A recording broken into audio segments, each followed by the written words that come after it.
November 5th, 2015, meeting of the Sunset Town Council, the 6:45 work session. The first item is the draft agenda review, amendments, and approval.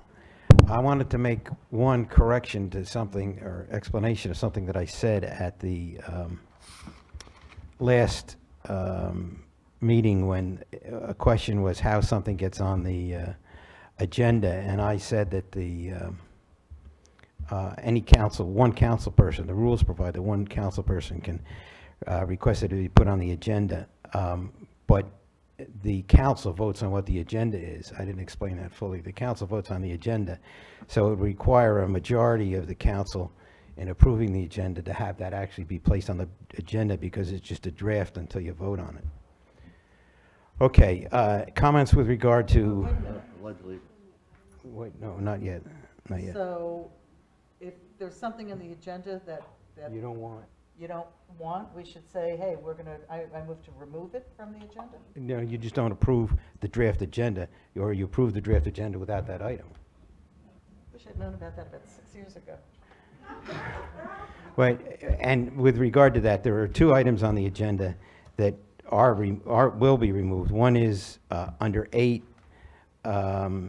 B, the discussion of ordinance amendment for Article 14, minimum housing, unsafe building, and C, which is discussion of possible adoption concerning proposed UDO amendments for Article 1, 2, and 7 of the Building Code No, that's still on? That's on. C, we're keeping. Yeah. It's just B that's And coming you made off. those changes too. Public hearing under number 2. So it's 8B. Wait, where's the public hearing? Oh, yes, okay, the public hearing is the one that deals with the minimum housing unsafe. So it's number 2 and number 8B would amend the agenda. All right, do I have any motion or comments with regard to the draft agenda? Mr. Mayor, if I could, if I can find my notes, could we add under new business stormwater management plan, yes, 8E? It would be under 9, but, It's old business. well, okay. On what basis are we? What are we adding? Why are we adding it? Say that again? Why do you want to add it? Because I would like to file a motion. Concerning what? It would be helpful if we had some idea of what you're talking about, and had it been on the agenda, we would have known that. So don't hesitate to answer. Had you placed it on the agenda, we would have had that information. I went to a meeting Thursday with the stormwater management along with the other members of the council. It says it is on. You're on. It says it is on. I went to a stormwater management plan that was, I think, triggered by Hiram regarding a presentation by the Coastal Federation. And what I would like to do tonight is to put that under old business 8E, because I would like to file a motion. And if you would like, I will read the motion. I would like to file a motion to accept the Coastal Federation free offer and to have them partner with McGill Associates, the town's administration, and the town's planning board as we begin this essential project and this lengthy educational program. Now, Susan? Hold on. Susan? I just want to point out that any interaction with our consultant will not be free on our side. So I just want to make sure you're aware of that. yeah, Well, Okay. well, we're not going to decide on the motion.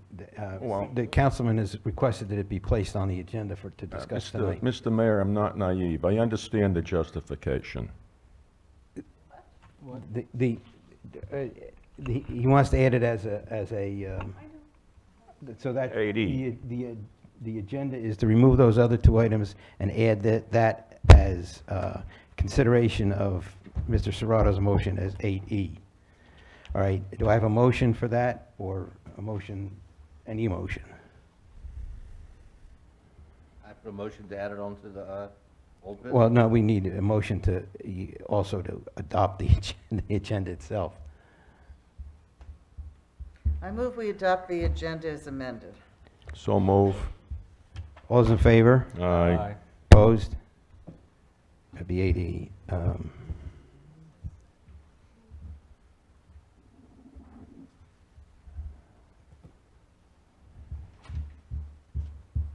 The mayor and council comments and discussions. Everybody is aware of the impending arrival of Irma, and now is an opportunity for, I want to call on our administrator to explain what's going to take place between now and whenever. Does this mean I don't have to give my report later? Oh, is it in your report? It is, but I'll be more than happy to do it right now. Just to get everybody up to speed, as of today, today and today only, we already issued 120 reentry passes. I encourage everyone not to wait till Friday to obtain your reentry passes. That's number one. Number two, we're going to begin, we're going to begin removing garbage cans, removing the restrooms, putting on the hurricane doors and windows to all our facilities, and sandbagging all our facilities, and sandbagging and barricading our lower areas, because if this does come when we expect on Monday, we want to be fully prepared. I would rather be over-prepared than under-prepared, especially since there's a tropical storm right after it called Jose that is heading in our direction. So again, make all your evacuation plans, do your family plans, get your important papers in order, and we're all in this together. Oh, and also sign up for the e-alert system on the website. That way you'll get push notices as to when road closures, possible bridge closures, or high tide, or any breaches in any of the roads. So everybody understands, part of what this hurricane preparedness is they have to remove all the bathrooms from the island and the park. The public also should be aware that once the wind speeds reach 50 miles an hour, the bridge is closed because emergency vehicles can't go over the bridge. So everybody ought to make appropriate plans. All right. I'd like to, Any other comments, Mayor, Council? I've got one, the CAMA land use plan that we were given, cleaned up and whatever. Can we set up a special meeting and maybe go through that one last time and get it adopted? I think it could be done at the meeting that it's discussed. And I think we're pretty much almost there. Do you all agree with that? No problem. So let's get that to bed. Do you have a proposed? The reason is we're at the end of our contract with the COG. I was just asking Hiram if he had the ability to be able to do that for us, since he wasn't part of the project itself. And he just assured me, yes. That would be a yes. Carol, So- do you want to set a date for that? Do I want to set a date? Lisa? I would suggest we do it like maybe between the council meeting in October and the second council meeting in October. Split the difference. And I might suggest we do it, if we are you talking about doing it at a regular council meeting? No, she wants a separate meeting. No, Separate it's, meeting. It's just can be time consuming to go through. It may be that we don't need it and we can do it at a special meeting. Right now, let's just put something on the books and then we can play it by ear as we all review it. How's that? I might suggest it be a morning meeting, starting in the morning. Okay, so our next council, our council meeting in October is The second. October 2nd. What if we held it on the 9th at 9 o'clock? That's a holiday. October 9th? It's Columbus Day. October 12th? Is that a problem, being Columbus Day? It's a 3-day weekend. No, October 12th at 9? Does that work for everybody? That's Thursday. Yeah. October 12th, Thursday?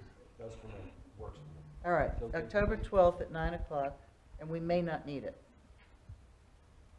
Okay. Honestly, I have not gone through to see if all the changes were made. So I just don't have a feel for that. Any other comments or discussions?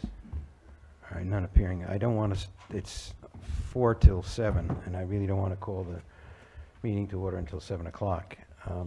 I did attend that meeting, so we'll come up with some chit chat. I attended Oh, the yeah, meeting with yeah. Rouser for the mayors in Brunswick County, and it was disappointing to report that he in fact said he was fully in favor of oil drilling off the coast of North Carolina, and despite the fact that almost every coastal community has passed resolutions against that, and that was disappointing. Has the county made a position on that yet? I know they were thinking of revising it, but I don't know if they, They were, at Anybody the know? meeting, they did not say anything. say that again? The council, the commissioners were at the meeting, the county commissioners, Okay. they did not They say were- anything. They were non-committal. Mayor, we can always have a staff report, can't we? Well, I've got one quick comment. Go ahead. I've been, last couple of weeks, talking to the folks doing the beach patrol out there. And I'd just like to point out, Chief and Deputy Chief are not here, but it appears that the beach patrol has been doing a really great job out there this summer. They've handled a number of different issues. For instance, like today, when the winds picked up suddenly in the afternoon, they assisted people helping to pull down canopies and doing things like that. They've been filling holes in the evening time that people have left out there, as well as the regular duties of keeping the canopies lined up, and I think they're doing a great job, so. It's funny, I mean, I hate what I'm gonna say, but I look at it a little bit differently. They shouldn't have to be filling in holes in the evening, they should have been catching those holes as they occur. I realize that's an impossible task. Well, In all fairness to them, unless They they do go have- out and they talk to the people about filling the holes, but that doesn't necessarily get the holes filled. I I've done the understand. same thing myself with people, and they don't fill the holes. One of the beach patrol personnel suggested, and I hate to say we're gonna, add another ordinance, but don't let them bring the really heavy-duty shovels out onto the beach. We Just keep talked the little about that. plastic things. We talked Yeah. about that at one point, Yeah. and it was gonna become impossible It- to determine Yeah. what shovels are okay You and what can't aren't. overregulate. Yeah, It's- we would be coming over-regulating, but that from the point of view of one of the beach patrols. If everybody was just using small plastic shovels, they wouldn't have these great big holes. But anyway, they're doing a great job, and please pass on to them. Okay, it's now 7 o'clock. I'll call to order the regular meeting of the Sunset Beach Town Council, September 5th, 2017. Join me saluting the flag. Pledge allegiance to the flag Of the United States of America, and to the republic for which it stands, one nation, under God, indivisible, with liberty and justice for all. I forgot one announcement, that we had a closed session with regard to legal advice concerning the West End property. There's nothing to report that came out of that closed session. The item number 2 is a public hearing on the UDO amendment. No, that, we moved that. Number 3 is the presentation on shoreline management pre-dredging analysis. Mr. Neal?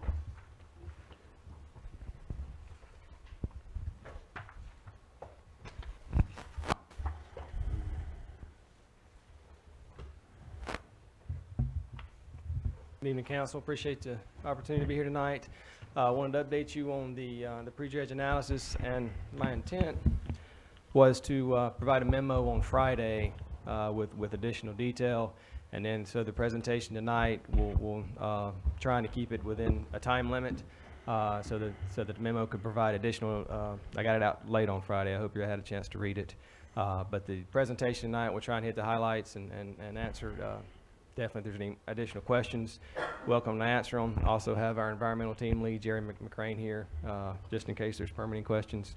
But what we want to do is just update you on where we are on the progress, is what we've accomplished since pretty much the last couple of months. And just as far as the outline of what we want to talk about is, number one, we've started the Jinks Creek Shellfish Survey.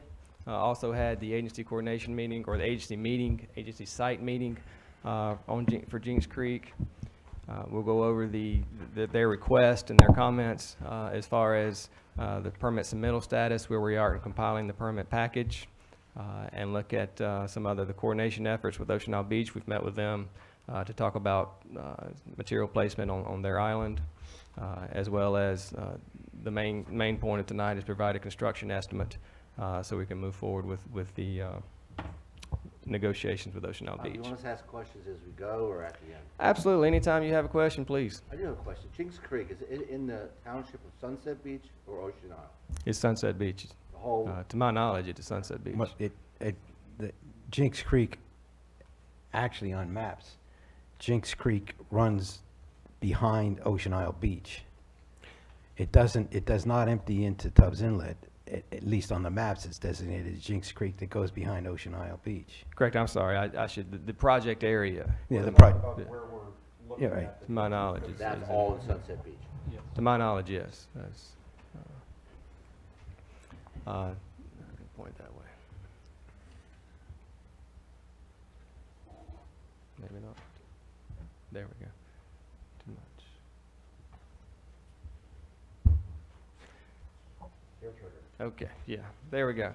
So just want to show a little highlight of from the survey results, initial survey results. We wanted to approach this in kind of a stepwise. We didn't want to go out and do the whole survey. We wanted to go out and kind of do an overall, an overview, so that we could talk to the agencies and make sure that we were proceeding in the appropriate manner. During our survey, we identified really 3 different stratas of shellfish presence. The first strata, which is I'd say around 1,000 feet, 1,200 feet, around 1,000 feet, is really the only area that we found oysters within the creek bed, so within the impact area. So When you talk about the creek bed, are you talking about within the dredge footprint? within the dredge footprint, yes, within the dredge footprint, with that first 1,000 feet or so, we found oysters within the dredge footprint to the extent that we do not believe we'll be able to avoid that impact. First 1,000 feet from where? Intercoastal Starting where? waterway. Intercoastal waterway headed toward Tubbs Inlet.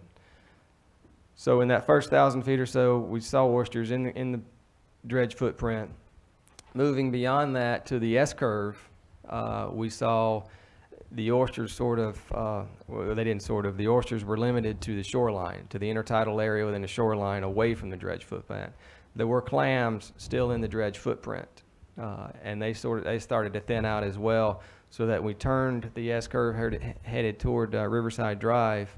We found 1 clam in that area in the dredge footprint. And no oyster, the oysters were again retained to the shoreline. There were numerous oysters along the shoreline, but not within the dredge footprint. So from that meeting, and we gave some numbers trying to estimate how many, what our impacts would be, and they, by the numbers, they were significant. But when we can plot them on the map and say these are in the dredge footprint and these are not, they will be significantly reduced. So we're thinking we have about an acre or 2 of impact area that will contain oysters. If we have a 50-foot wide actual footprint of dredging proposed, is there an influence area outside of that? Use your mic. Thank you, Carol, sorry. If we have a footprint of 50-foot wide for our dredging area proposed, is there an area of influence outside of that on either side that would be influenced or have an influence over shellfish?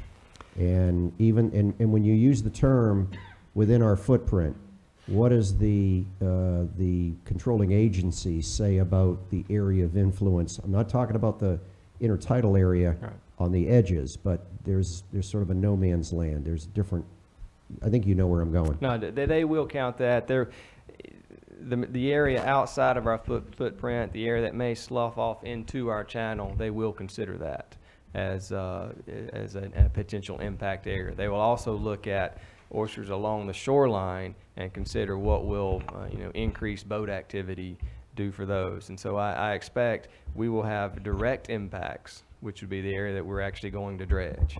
And we'll have indirect impacts, which will be along the shoreline.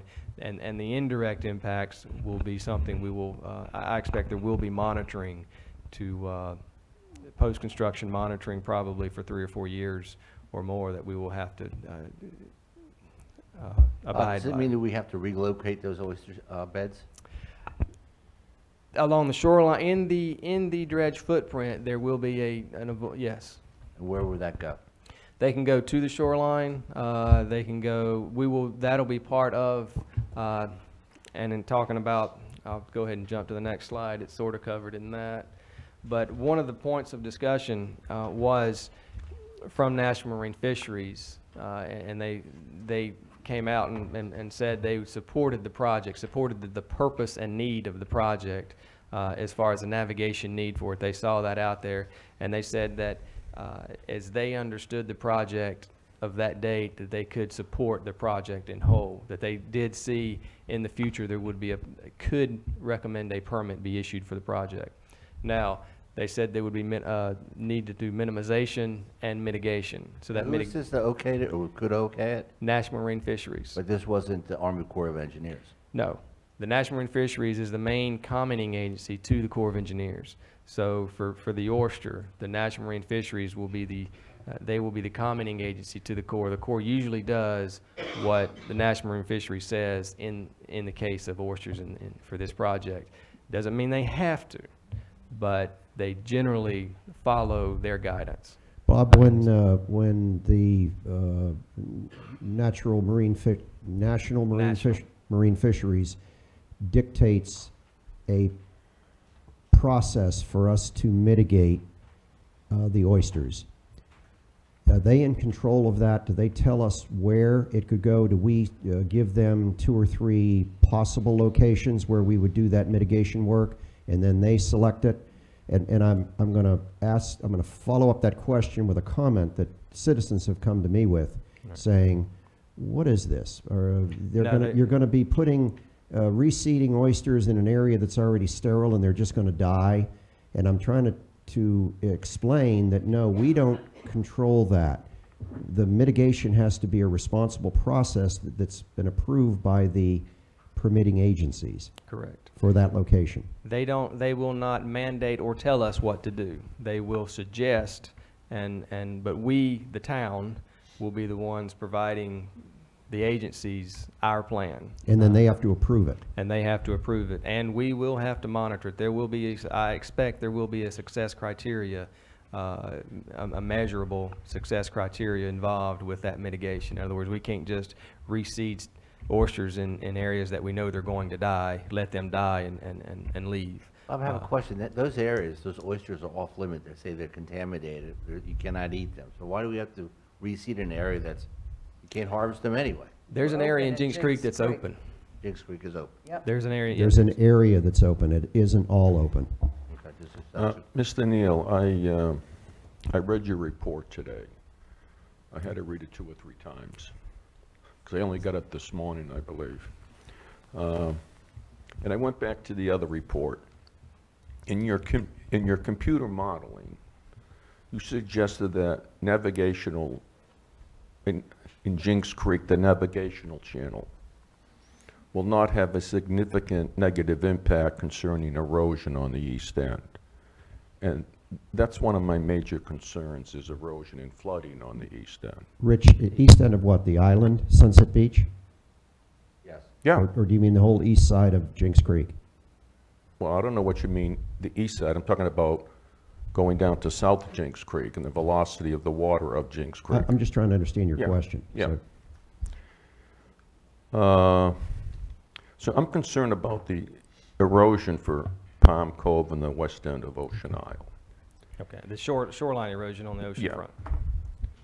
front. See, because what I'm concerned about, how do we explain, we had just a tropical storm last year called Matthew. It wasn't even a hurricane. And we had a surge that destroyed the dikes that CAMA permitted us to put up on Palm Cove. And what I'm concerned about if this dike was destroyed, what happens when the sand plug is removed? I mean, that's what I'm concerned about. I mean, here we have a tropical storm, and the dikes were removed. They're gone. And if we remove the sand plug, isn't that going to increase velocity and then increase flooding and erosion? See, I'm not very confident in computer models. I look more at the reality. That's what I'm concerned about. No, I understand your concern. The dikes, as I understand it, they are above mean high water. They're up on the beach. So they were impacted or destroyed or washed away by wave action. So that the surge, the wave action coming into Sunset Beach forced by the hurricane took those dikes. Bob, that's not necessarily true. I stayed on the island during that storm, and I have pictures I could show you. It breached those houses from the canal Came back side. to- Okay, it came from And the it back. breached Okay. all those man-made dikes that they put in there, where they're putting the pillars there now for the bow slips. That whole area water was into the houses Okay. on Palm Cove.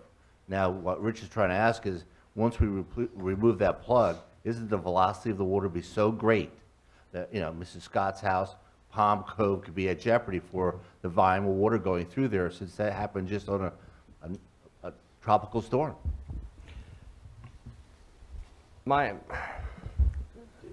Didn't we do flow analysis? We did a flow analysis, and we saw that, I'm not saying there would not be, that if a hurricane came through, we're not going to see erosion similar.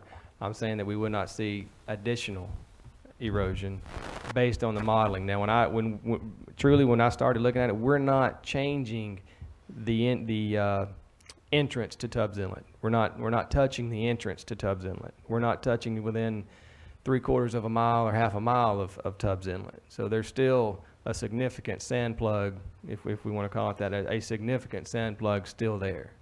And when I started looking at this, I didn't think we'd see any velocity change. And even in the results, we had to go to the hundredth, 2 decimal places just to see a change based on the modeling. Now, I'm with you. The model is the model. I don't want to base, No, I don't want to get involved in the architecture of the model. I'm just, yeah, I- but it's. If I can, I'm not sure you understand the sand plug, maybe I don't, the sand plug that Councilman Serrato's talking about. What sand plug are you talking? You're referencing a sand plug in connection with Palm Cove. Am I correct? Tubbs Inlet, yes. Well, Well, Bob, okay. it's Which simple. one are you talking about? Bob, go to the third page. It will be right in front of Mrs. Scott's house. Would you quit referring to my house? I've Well, asked that's you where it that is. before. I don't care what it is. It's, just Okay. stop. It's right beyond T52. That's the plug. You go there on low tide, there's a huge sandbar there. A lot of people local call it a plug, sand plug. Well, I'm not saying that it's not there. What I got from Mr. Neal is he was talking about land-based sand on Palm Cove. Not land, but I was talking about actually between looking at the memo, if we, near T52, there's a significant sand plug in Jinks Creek between the end of our dredging and, Are we talking about the same, I'm just concerned, are we talking about the same sand plug? I don't know that. I He's agree. talking about a sand plug that we're not going to remove. Rich is talking about a sand plug that he's locating within the dredge. Well, that's what I was asking Rich, is what he was referring, which sand plug he was referring to. well, there's several sand plugs out there, and there's 2 major ones. And what I'll do is, I'll get some pictures of them. Mayor? Susan? Hi, yes. I'm going to respectfully request that allow Robert to finish his presentation, and then we can give him questions that we have that he may not be prepared to answer today, and then he can get back to us. Because we're arguing sand plugs, and no one knows which sand plug we're arguing about. Well, if you could bring this photo up, I'll show you which one I'm talking about. That's not.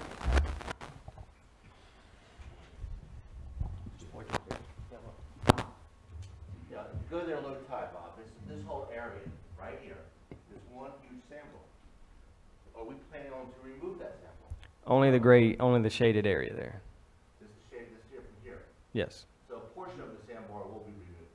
My concern is once you remove it, portion of this here, the water flow will be great here, or even greater here. Are you talking about removing the dredge area here, or you talking about removing back into the right?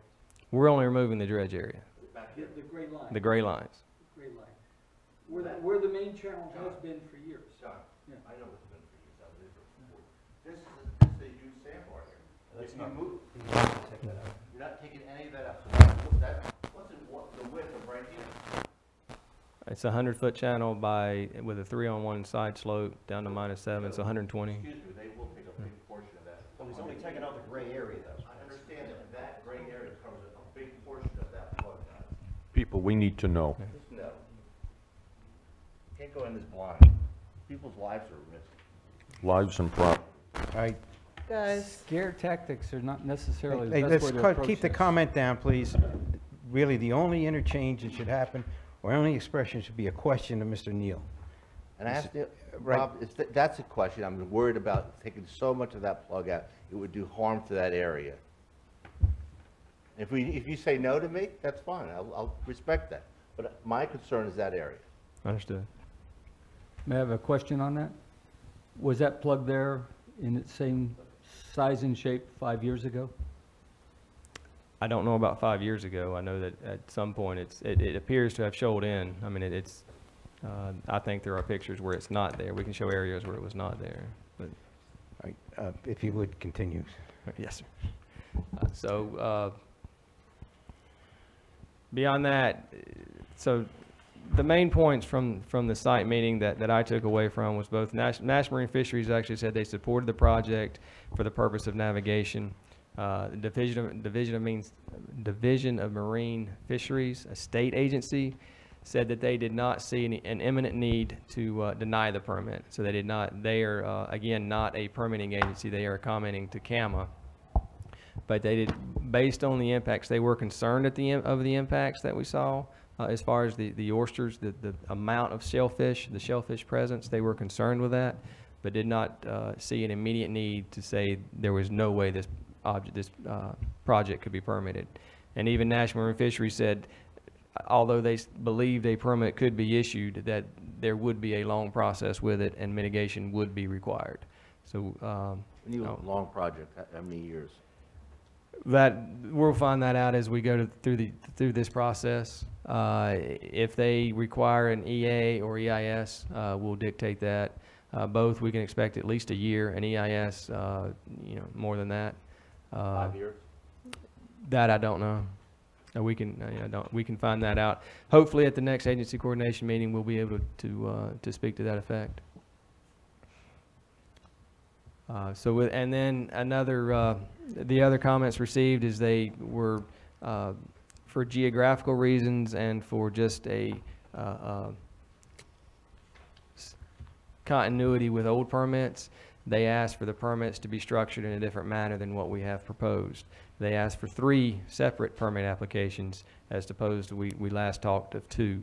One permit would have Marys and Turtles Creek, one permit would have the Bay Area and the feeder canal, and then one permit would have all of Jinks Creek together instead of splitting out South Jinks Creek to go with the maintenance areas I'll call, or Bay Area and feeder canal. So they want all of Jinks Creek together as one permit.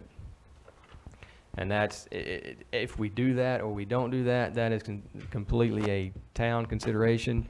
There's no, the agencies can recommend, and we recommend, we don't, from our standpoint, there's not a difference as far as fees or work. We take one document and just put it in all 3 permits. We'll say that for Jinks Creek, there will be additional work. We know that just based on the shellfish presence. But for the other items, that's for North Jinks Creek, we don't see that as a problem. The only time that it would come to a problem is if we want to go to construction at a certain time period. So you can, regardless of the number of permits, you can build them all together or you can build them separately depending on how the town wants to proceed, as long as you have the permits in hand. Would it be fair? Would it be fair to say, Bob, that if we do break it into separate permits, and we try to move forward on one of the initial permits, but don't have the other permits completed, that it could cost us more from a construction standpoint to facilitate the actual dredging process. If we go to, yes, that is the only time it would cost more is if we go to construction. And the way if we go to construction, that's when the cost, you'll see different costs. But it also seems like you're maybe thinking forward in that, where you're talking about putting it over 2 years so that the other permits have a chance to catch up. Or did I read something into the No, report that's that's not correct. there? There's different reasons to go to multiple years. One, this project's too small, the project is too large for 1 year. If you build it in 1 year, you will need 2 dredges. So the thought was spread it out over 2 years, and then you can kind of keep the Bob, would the cost dredges down. stay out there for that additional year, just sitting there, or would it be removed and come back a year later? They could keep their equipment here. That's where the cost savings could come in. If we can give a site to store the equipment. We'd have to find a place for them to stage it while they're not working. Well, they're not working, yes. Yeah, And- that's in Bob's report. And they would also need to want to do that.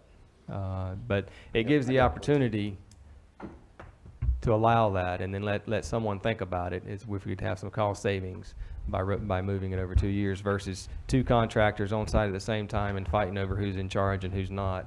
It does mean that we have a dredge out there for longer, and they're loud, or can be very loud. Doesn't it allow smaller dredging or medium-sized dredging companies to be more responsive to the bid, also because of Yes. the scope being reduced or spread out? Yes, and with the finger canals, dredging in the residential canal systems, we're going to need that smaller dredge. So if we build it in 1 year, I mean, a larger dredge could do Jinks Creek, but that pretty well calls 2 mobilization cost if you have the small dredge and the large dredge, versus if you allow the small dredge 2 years to do it, then they could do both. The one dredge could do the entire project, and I'm hoping to keep down the cost. I have an underlying question. It's my understanding that the project is to provide for access to deep water. Not necessarily deep water there, but access to deep water.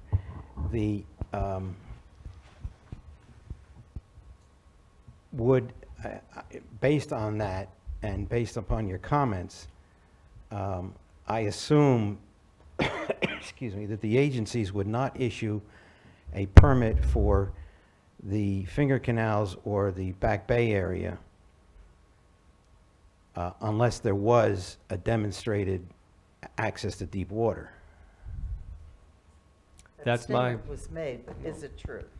I'm hopeful, but they have issued permits for those areas before. Yeah, that's right. Well, there might have been access to deep water there that didn't need to be dredged.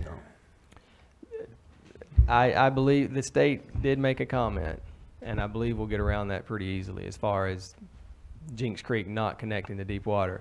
But the maintenance areas, as we move into Jinks Creek, there's, Well, it goes to my next question, is, from what I understand as well, that the deep water access cannot be Tubbs Inlet. That's correct. that is, Not unless there's swift water rescue available 24 hours a day. It's I'd say- extremely dangerous. not in its current condition, yes. So if dredging is going to take place in the finger canals and the Back Bay area, the access has to be out Jinks Creek. Yes, I'd say that is not, just because we dredge the finger canals, it is not guaranteed that we'll be able to dredge North Jinks Creek. But that is, but practically speaking, based on what you've seen in your conversations with the permitting agencies, the only access that has a possibility is through Jinks Creek. I think you're gonna have to dredge one way or the other. I mean, the canals have been previously dredged, and the homeowners used to reimburse the town. Now, the canal owners don't have big boats, they have kayaks. And so they, in their little boats, during low tide, Yep. navigated Jinks Creek. So Jinks Creek wasn't The dredged. facts are wrong. Pardon me? John, we The said we were gonna facts do are that. wrong. Let's speak after. Well, explain it. Can we let Bob continue on with the presentation and not editorialize whether this dredging process is Well, for kayaks or for? what I was going with my shallow draft questions boats. is, are we wasting time with talking about dredging the finger canals in the Back Bay area? What he's suggesting is if we don't dredge Jinks Creek, what's the point of dredging the finger canals if they can't go anywhere? The agencies have Is that not correct? I said that agree. Jinks Creek is off limits for dredging. They're evaluating the No, process. No, I understand Yes. that, I understand that. But if there's going to be dredging of the finger canals in the Back Bay area, it's going to have to be through, if there's going to be, that it has to be through Jinks Creek. Am I correct? There is the town decision. The town could decide to go Can't get through the equipment Tubbs there Inlet. without going through Jinks Creek, right? Well, there's no other place to get to the deep water access, is there? Well, you could dredge Tubbs Inlet. But that's a monumental task. That's a monumental, yes, but it could be done. I mean, So that- comparatively that's what speaking, I'm- that's a yes. monumental task. Yes. So it's for my understanding for this plan is to avoid Tubbs Inlet and provide that access through Jinks Creek. We could minimize, we could improve navigation for portions of Jinks Creek and not all of Jinks Creek. We could, I mean, the option, there's all kinds of options on the table is how we approach improving that navigational access through Jinks Creek. Well, that goes to my next question. For the area that I'm talking about is North Jinks Creek, where the mitigation has to take place and the environmental impact study has to be done and whatnot.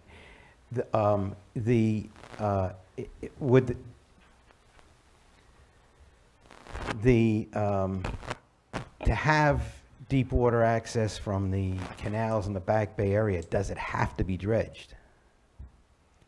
There was, at low tide, I mean, that's probably not for me to answer. I mean, it's, yes, at low tide in a john boat, we were dragging. Okay. So well, it's about of what do you want to provide, for a bow rider, for a typical fishing boat, any type of motorized vessel. At low tide, they're going to have trouble navigating if they don't know exactly where to go. And that's the south end. That's all the way through, Through to the our intercoastal. shellfish Okay. area. That's the north, that includes the north end too? The north, yes. He's talking about Jinks Creek. Jinks Creek, yes. I understand. Our entire shellfish area where we're surveying, I mean, we were trying to navigate through there and continually hitting I bottom. didn't think the north part of Jinks Creek was in as bad shape as the south part of Jinks Creek. Oh, the north part was And worse. there's been some movement and north part discussion has less draft. about not doing North Jinks Creek now, just not doing it. But Right. doing the finger canals, canal, and South Jinks Creek, which is the only way people from the canal can get over. So I'd I have say, a quick question. Can we get the equipment down to the finger canals if we don't dredge Jinks Creek on high tide? yeah, with a 5 foot, I mean, it may just be at high tide, but with a 5 foot tide difference, we can get the equipment there. You just wait for a full moon and go fast. So at high tide, there's no issues, but at low tide, there's issues. So I'm not positive I'm answering your question, but from a permitting standpoint, Jinks Creek does not have to be permitted in order for the finger canals in the Bay Area to be permitted and dredged. As far as the service we're providing and the benefit we're providing for navigation, there is a potential to minimize those impacts by not doing portions of North Jinks Creek. But that's, we're here to, I'll leave that decision to the Okay. town. All right, you answered my question. Thank you. But the width of the dredging in North Jinks Creek, the location of the channel to be dredged, all of that is still being considered by the permitting agencies. Yes, yes. Well, they are The depth. considering, I mean, there's the permitting, yes, they are still considered for all intents and purposes, yes. And one more question. Yes, sir. Did I understand you right, though, that at more than low tides, at medium and high tides, that Jinks Creek is still navigable? From us in our little john boat, yes. I mean, there's a 5 foot tide difference in Sunset Beach, so at high tide, you've got at least 5 foot of water. Bob, if we can move on to Well, another. actually, that's not quite true either. There are times when it's 4 something, it can be undercut. Oh, It's also times when it's minus, 1 foot. It's not even 0. You have, I don't Let's, understand that. Can let's you move answer- forward. It has to do with the If I moon. could ask you a It question. has to do with the about- moon. Full moon. Bob, I just, there's been discussions with Ocean Isle Beach. How about if we let Bob get to that? Because he hasn't even gotten to I've got a few, I dredge have a few spoils questions. and, I'm trying to be nice to him. That might be the, You can skip it, Bob. Dustin, can you help me out? Bob doesn't want to stay here for 3 hours. I don't blame him. One more, please. Okay, so moving to the next topic, and we will get to Ocean Isle Beach. The permitting process, the status, the update of where we are for what I'm going to call the maintenance areas, which includes Turtles and Mary's Creek, the feeder canal, the finger canals, and the Bay Area. The Bay Area has never been dredged before, but the agencies recognize that as a maintenance dredging event because it was man-made. For that process, we are submitting. We will have the environmental documentation. It could be done by now. We're sort of. It's not the main concern. We are for the essential fish habitat. I say the environmental documentation. I want to clarify what I'm talking about.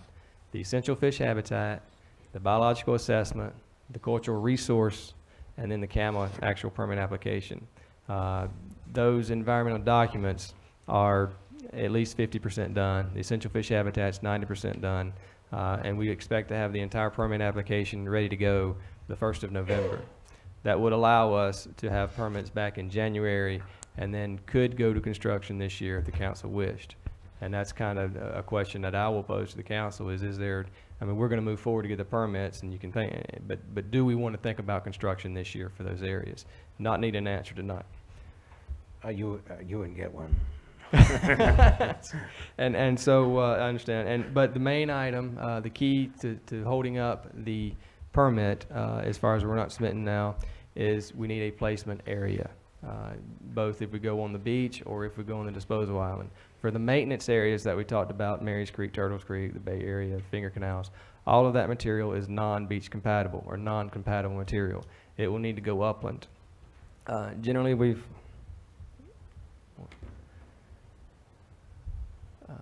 well, skip this one too, please. Generally, we've identified 2 islands that are ideal in location, but significant improvements will be needed. With a small dredge, they will have to clear the islands, clear the vegetation off the island. We are hopeful that we can dispose of the vegetation on the island and not haul it off. Are 310 and 311 not owned by the Army Corps of Engineers, or not controlled by the Army Corps of Engineers? It's private property? They are managed by the Corps of Engineers, but they are privately owned. Okay, so when you say the property owner in your report, you're not talking about the Corps of Engineers, you're talking about the real property owner. Real property owner. Who yeah. is the property owner? It's Big Pine, Mr. Neal, who's the property owner? Big Pine. Big Pine. Do you see any issues with, obviously that property is not developable. It would, to me, would seem like a slam dunk that they'd want us to improve their property by raising the gradient on it. Do you see, do I have sunglasses on here, or is that? I'll say it as he was very willing to speak with us, but he is in a lawsuit with you. Now, do we pay the $5 tipping fee to the property owner? Pay the $5 tipping fee to the property owner. Okay, Now, so we improve the property by improving the dike and getting rid of the brush, or at least grading it, and then we pay them $5 a cubic yard for a permanent location of our dredge spoils. because it is a private property owner, the Corps of Engineers right now is not offering a easement to place material. So they're getting out of the business, or for some reason their guidance has told them not to be involved with spoil islands easements. Okay. So we are having to go, bypass the Corps of Engineers and go straight to the private property owner. As far as the tipping fee, that is entirely negotiable. It is But up. you've estimated it at $5 a cubic yard. That's Yeah. what it's that's what the Corps would require, Okay. and even then, if the property owner said or waived it or whatever, they couldn't charge more, but they could waive it. But it's How still many cubic yards do you think we're gonna move in this project? well. We give an estimate on 180,000. 111, and How much, Peter? 111,000 would be non-compatible. What we have estimated right now. You know, I get a little suspicious sometimes, and I was trained that way. So please forgive me. Pine, whatever it is, he's got so many LLCs. Big Pine. Big Pine, I can't keep track of him. It's owned by Sammy Varnum. Okay? Dredging Jinks Creek was requested by Sammy Varnum. That's not true. Yes, it is.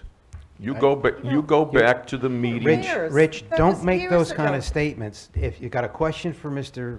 Neal, When someone says Ask it's him the not question. true, Bob, I want them to explain it. There's more. he only said it's not true because you made a statement that he felt was not true. Well, that's fine. There's- All right. He may there's a- not there's be a Well, bigger wrong. don't make the picture to it than statement. that. Ask the question. So Mr. Varnum's going to get how much approximately? Well, we're not required to use those islands. Those are just islands that are identified. We can use any upland site we want. Bob, excuse me. I'm just going to restate this again. If we could allow Robert, to finish the presentation, so we're not jumping all over the place, and then reserve your questions to the end, so that if he can answer them, he will, and if he can't, he'll respond to the council, and we, of course, will post that on our website. Please. So with the identification of the upland sites, if we decide to place, if we move forward with South Jinks Creek, we will also need to identify a beach placement site with that's compatible material. Some material in Jinks Creek is questionable. The numbers I've given out is assuming that everything questionable is yielded toward non-compatible. Bob, a question about disposal, and I'm trying to stay on target, as Susan has suggested.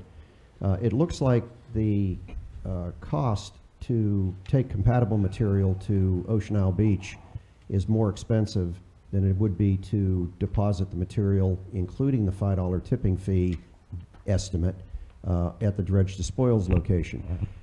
Could it be that Ocean Isle Beach is He's going where I want to go. playing? do it. I mean, you know, we could always, don't they need it for their groin that we don't like? I mean, you know, No, And no. that, and if I could, No, Dustin, no. one more. I will answer that. Okay. I'll hold as- back until you feel to answer it. Thank you. As we get in, yeah, I think this is kind of, everyone's aware of this. We talked with Ocean Isle Beach. They were receptive to receiving the sand, but not so receptive to a cost share agreement. So they want the sand, but they don't want to pay for it. Yes, Okay, the so if staff. they needed sand from somewhere else, where would they get it and what would they have to pay for it? Well, no, this is,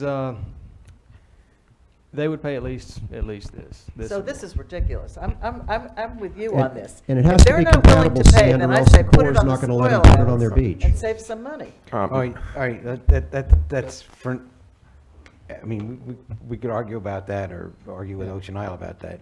Mr. Neal, I'm just trying to flesh out some information regarding Ocean Isle Beach and these negotiations. And I can explain to you honestly, I don't know what the heck is going on. I don't know who initiated them. I don't have a clue. I hear rumors, and I don't like rumors. I want facts. Where is this sand where is the non-contaminated sand going in Ocean Isle? I can show you on a map. I don't have with me, but it's, Is it on the east end of the island? no, it's on the west end. It's only on the west end. Yes. Well, it's wherever they want to pay for it to go. We've asked and they've I identified a mean, lot. can they use the sand for their terminal grown? Yes. If they want, I mean, if they could. This town signed a resolution against the terminal grown.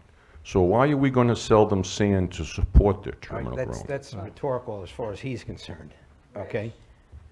They're going to build it. Unfortunately, we lost that battle, which is, I'm sorry about. But they're going to build it. At what point do you cut off your nose to spite your face? Because that's really what you're talking about doing. There are- Yes, we hate them for doing it, but if they were going to be paying to reduce our costs, you got to consider it. All right, now, let me cut this discourse short. We're getting a report from Mr. Neal. He's not involved in the politics of disposal of the sand. He's looking for the solutions. And all he's doing is describing what's out there, whether it's a good idea or whether it's going to happen. he's not in a position to be able to say. All he's doing is saying what's taken place and what's available. Bob, we're just trying to flush out information. I understand, but he's just making a report, and this is gonna go on forever unless we let him finish his And report. there's also reportedly a statute that says it has to go to the nearest Down Drift Beach. the nearest downdrift beach. Which he addressed in a prior appearance, and he addressed and I addressed with you in an email, and he addressed in this report. You didn't respond to my email, Bob. I'd say that Notion Isle Beach is, they've already identified about a 1 mile area on, or actually identified, and they agreed to, on the west end of the island, if that helps. That's going to be an issue.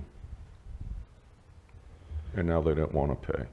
But there is, the main point of tonight is the meeting is to provide the cost estimate. Ocean Isle Beach, all they, at the meeting, they were not completely receptive to the idea of paying for it. They did suggest that the town, Sunset Beach, provide a formal request to provide a request for formal review at their council meeting. So it'd be a letter with the estimated cost, and then We they always review. have the option, Bob, of Going to a disposal area, and in fact, it could potentially be less expensive to go to the disposal area if we so choose. Is there any issue with taking compatible sand and putting it in a disposal area with the non-compatible sand? The state has asked us to do that. However, there is a statute that says beach-compatible material will be maintained within the system. So you can't mix it. You would have to put it in a different site. You can also put it on Sunset Beach. Or, the state has asked us to not put it on Ocean Isle Beach, but to put it in a disposal island. I have sort of not really taken to that, because if you put it in a disposal island, you're going to lose it. You'll lose it forever because it'll be contaminated with the non-compatible. Yes, if you mix it with a non-compatible, you are increasing the cost considerably to use it again, because the you have to future. separate it out. Good. But the answer is that's key. there are alternatives to Ocean Isle that are not necessarily as expensive. Correct, yes. Okay. Ocean Isle is suggested only as. Whatever those alternatives are, there are alternatives, okay. And so we provided an estimate, and bottom line about 3.6, 3.7 million. One more, last slide. Well, while you have that slide up, please, well, you've got another one here that has to do with costs. I don't see a line item for shellfish mitigation, either for Mary's Creek, because Turtle Creek doesn't have an issue, but Mary's Creek had a small issue.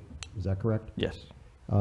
North Jinks Creek has a oyster situation that we're going to have to deal with in mitigation.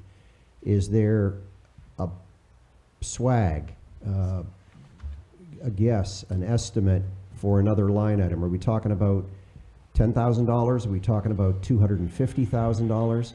No, we do, actually, I do have a line item for that. One Okay, more I didn't slide. see it in the It's- report that we Yeah, got. you didn't get, this was added. This was added today, but there is a swag. I don't know what the mitigation options are going to be, or the monitoring options will be, but I expect if there's mitigation involved, it's going to be at least 100,000. That's just my thinking. It's no,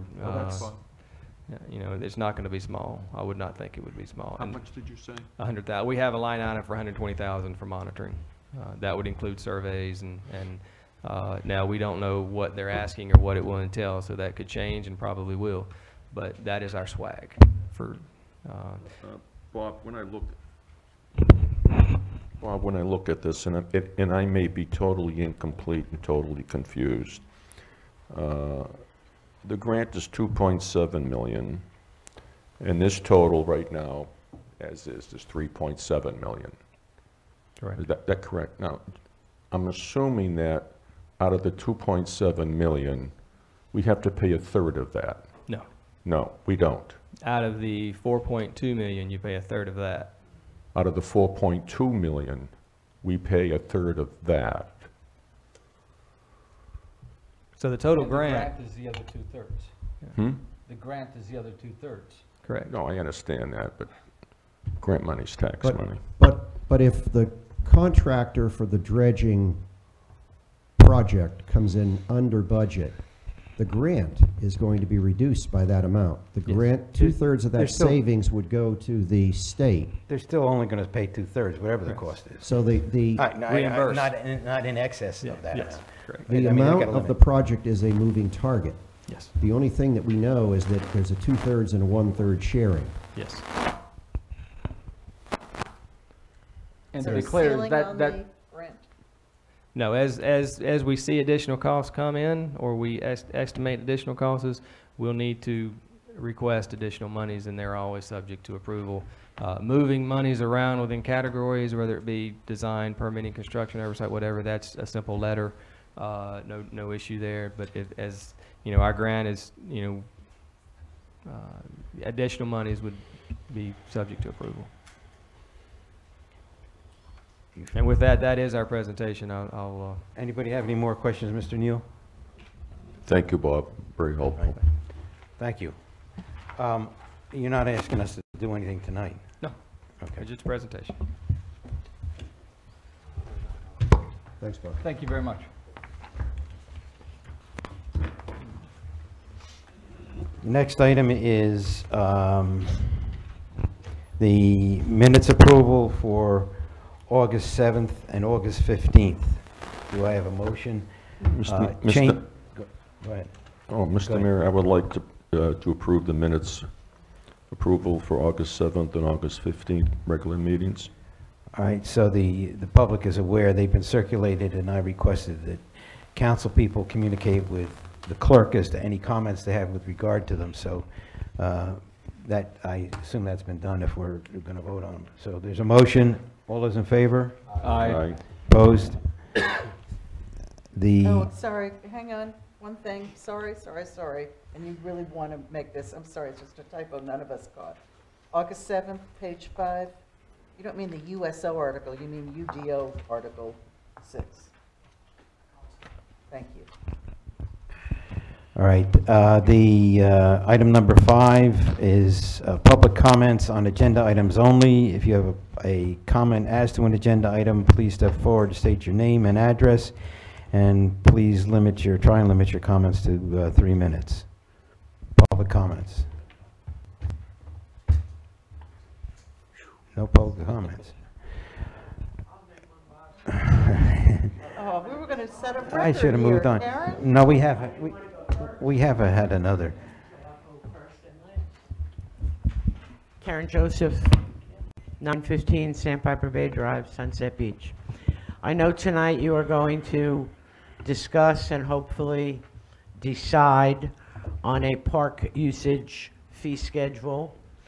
I encourage you, I beg you, to please make your conversation positive, to look for positive ways to utilize our park and to allow other organizations to utilize our park. People from neighboring communities often will say, we have the nicest park around.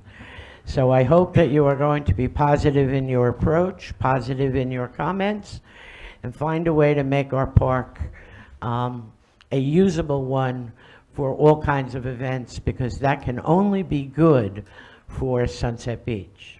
Thank you. Thank you. Any other public comments? Not appearing. The next item on the agenda is the administrator report. I already gave mine. Okay, the next item on the agenda are the department reports. Police?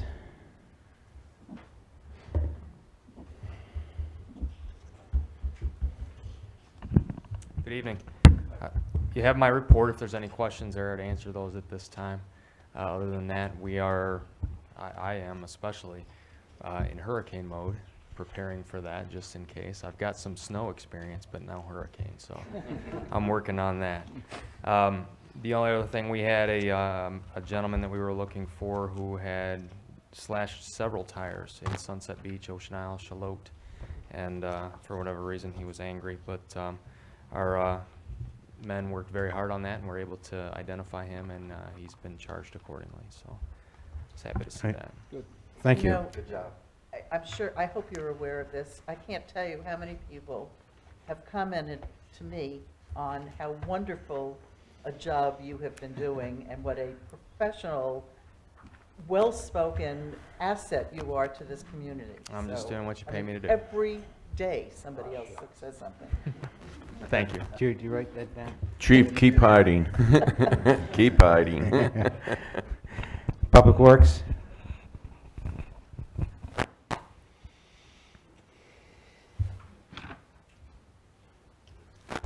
We are due, public works, we are in, mode, hurricane mode also, preparedness for, if any storm, pops up this way.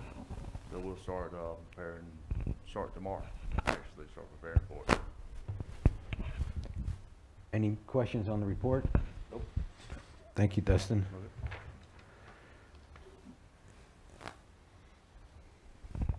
Planning? Good evening. Hurricane mode, same story, different person. Y'all get a weekly from me, so if there's any questions. And thank you for that. It's helpful. One comment, we were talking about the land use plan earlier. If y'all have specific questions when y'all finish reviewing it, since Wes and the planning board were the ones who pretty much put it all together, just shoot them to me specifically if you think it's something you want to hear at a staff level, and I can go ahead and do some research prior to that meeting to make sure that everybody's on the same page. Yeah, I suggested we do that so that we can cut down the time. Outside of the meeting, huh? Pretty Well, much. Also so that we can cut down the It might take it down from the 6 hour to a 5 hour, so. I don't think it's going to be an issue. I hope not, because I think it's a really well put together plan, so. Any questions on the report? I just, on the fees, permit fees, is that a monthly fee of 20,000? Is that a yearly up to date? That's what Cindy gives me for her activity for that month. That, just that month? Yeah. Right. With 45 permits on the UDO side, and with, I forgot to write down the total there, but, 70 some, or 80 some on that side. And we've got a lot of houses in July come through, so. Any more questions? Well, thank you, Aaron. Thank you. Fire chief isn't here, He's filling sandbags. so if we have any, Let's move if on. you have any questions, I suggest you contact I make a him. motion that Department of Public Works fills sandbags, Dustin, and not the fire department. My arms are killing me. It's good exercise. The next item is, under old business, is discussion concerning Chapter 99 Park Rules, Uses, and Fee Schedule. We have received a staff report from the town administrator with suggested changes to the fee schedule. There have also been some individual council people had some suggested changes with regard to language in the ordinance and the regulations. Are we prepared to go through these tonight? I have a suggestion. We had a bunch of legal questions that we need answers to, and I assume you're going to let us know what those responses are at this point. After that, Pete, I thought you did a great job of going through. I did a bunch of things based on everybody's comments and wishes, and I think most of them are addressed. Some of them I may not agree with, so I didn't put it in. But you did a very good job going through those forms. May I suggest that either you alone, or I'd be more than happy to help you, that before we meet again on this issue, that we go through with all those changes based on the information we're going to get tonight and a discussion of where we're going. So otherwise, we're going to sit here. I can get with Susan. If that's going to happen, I would suggest that anybody else that has any comments, do it, but don't circulate it to all council people. Just circulate it to the two that are reviewing, or to Susan. Well, Mr. Mayor. comments had been circulated, and as I said, I've got a summary of all of that available. I'll work with you on that. don't worry. And I'd certainly agree to that if the rest of council gave a thumbs up to that, but I'd work with Susan and Lisa for that. But I have a direct question, Mayor, of Susan, and it's something that I highlighted in the staff report for town park fee recommendations. And it has to do with, I highlighted here, town park expenses are funded through the accommodations tax, not with property taxes. And that surprised me. I mean, I've had this for some time now, but that surprised me. Does that also mean that any fees we get for barricade rental, for whatever, would go into the accommodations tax fund? No, I'm sorry, no, because it's not generated through the legislative act of, say, someone renting a piece of, a piece of property. Accommodations tax has a specific, is a specific revenue generator. Okay. The fees we collect will go into the general fund, and that's where most of our fees go. But all of our expenses for putting the rope around the park, for cutting the grass, are paid for under the accommodations accommodations tax. Yes, Yeah, sir. but people have to understand, it's still town money. No, but I want to know the routing. Of course, it's a dollar is a dollar, Actually, Rich, this- but I want to know the routing. It's important. I agree with you on this Really, one. it's- It's it- just, it it's gets- monies that are coming in, and for years, it went into our general fund, and we've separated out based have on that. some legislative demands. Yes. But honestly, they look for ways to use the accommodations tax Yeah. revenue. Yes. So we can use it, and it doesn't have to just get banked and banked and banked. Yes, and it gets So offset. anything to do with tourism and commercial activity, Police, fire, all those bathrooms. But Rich is right. These are town expenses and town money, and don't say that, oh, because it's coming out of the accommodations tax. Like it's not free. costing you anything. That's It just not is. true. That's not what I was stating. I was stating Okay. how it is funded and how you budget for it. Mr. Mayor, I But the think, cost of the park upkeep does not affect our tax rate, and that's why I was asking Yes. that question. All right. Not directly, anyway. Councilman Surratt had a comment. Mr. Mayor, I sent to you several motions regarding park usage. And I'm not going to go into all the details, but we received about, 35 emails this weekend. There was an email campaign not to cancel the farmer's market. And I can't tell you how all these rumors start, and they orchestrate these email campaigns from the vendors and from visitors, but I just like to make it clear, I didn't start this confusion. It was started by others, but there are no plans to cancel the farmer's market. Am I speaking for the council? Well, no, Unless I I'm need not. to I don't make think a you should. motion. I don't think you should speak for council. I think you should say that you have no plans. You haven't heard any discussion about cancellation. we But I don't haven't. think you should speak for council. All right. Susan? I have a request from the council. I have a Old Bridge permit that's been sitting on my desk since we started these discussions, which I have not issued. It's for their Frightful Fun 5K on Halloween. I would like permission, once they fulfill all the obligations under the permit, to issue it. I have another permit which was issued for early December for the holiday market, the same one that they've had over the last 2 years. It already has been issued. The only reason I'm asking now is because it has been issued. They've been working towards putting on this market in early December. They have to collect vendors. They have to do all this stuff. They're already in the mix. I have not issued any permits for next year. But I want permission. I'm worried about this. So- Next year. So at the bottom of these permit applications, there should be a statement that says, fees are subject to change, and you will pay fees or usage fees that exist on the day of the event. There- As long as you do that, we Yeah. don't care if you issue permits, nobody's stopping anything at this point. Mr. Mayor, there are many Wait, issues. Susan's going to respond. Oh. Susan? I'm only asking because there was a great unknown with all the different discussions. There was a lot of discussion A lot of great unknowns. I'm just letting you know that I'm going to go ahead with those two events, and hopefully we can resolve all the fee and policies by October. Is that a good? So they're gonna know that there may be a fee change. Yes, I'm not asking, I'm asking, I will notify them, but I suspect he may have a question, he may have a legal response to that question.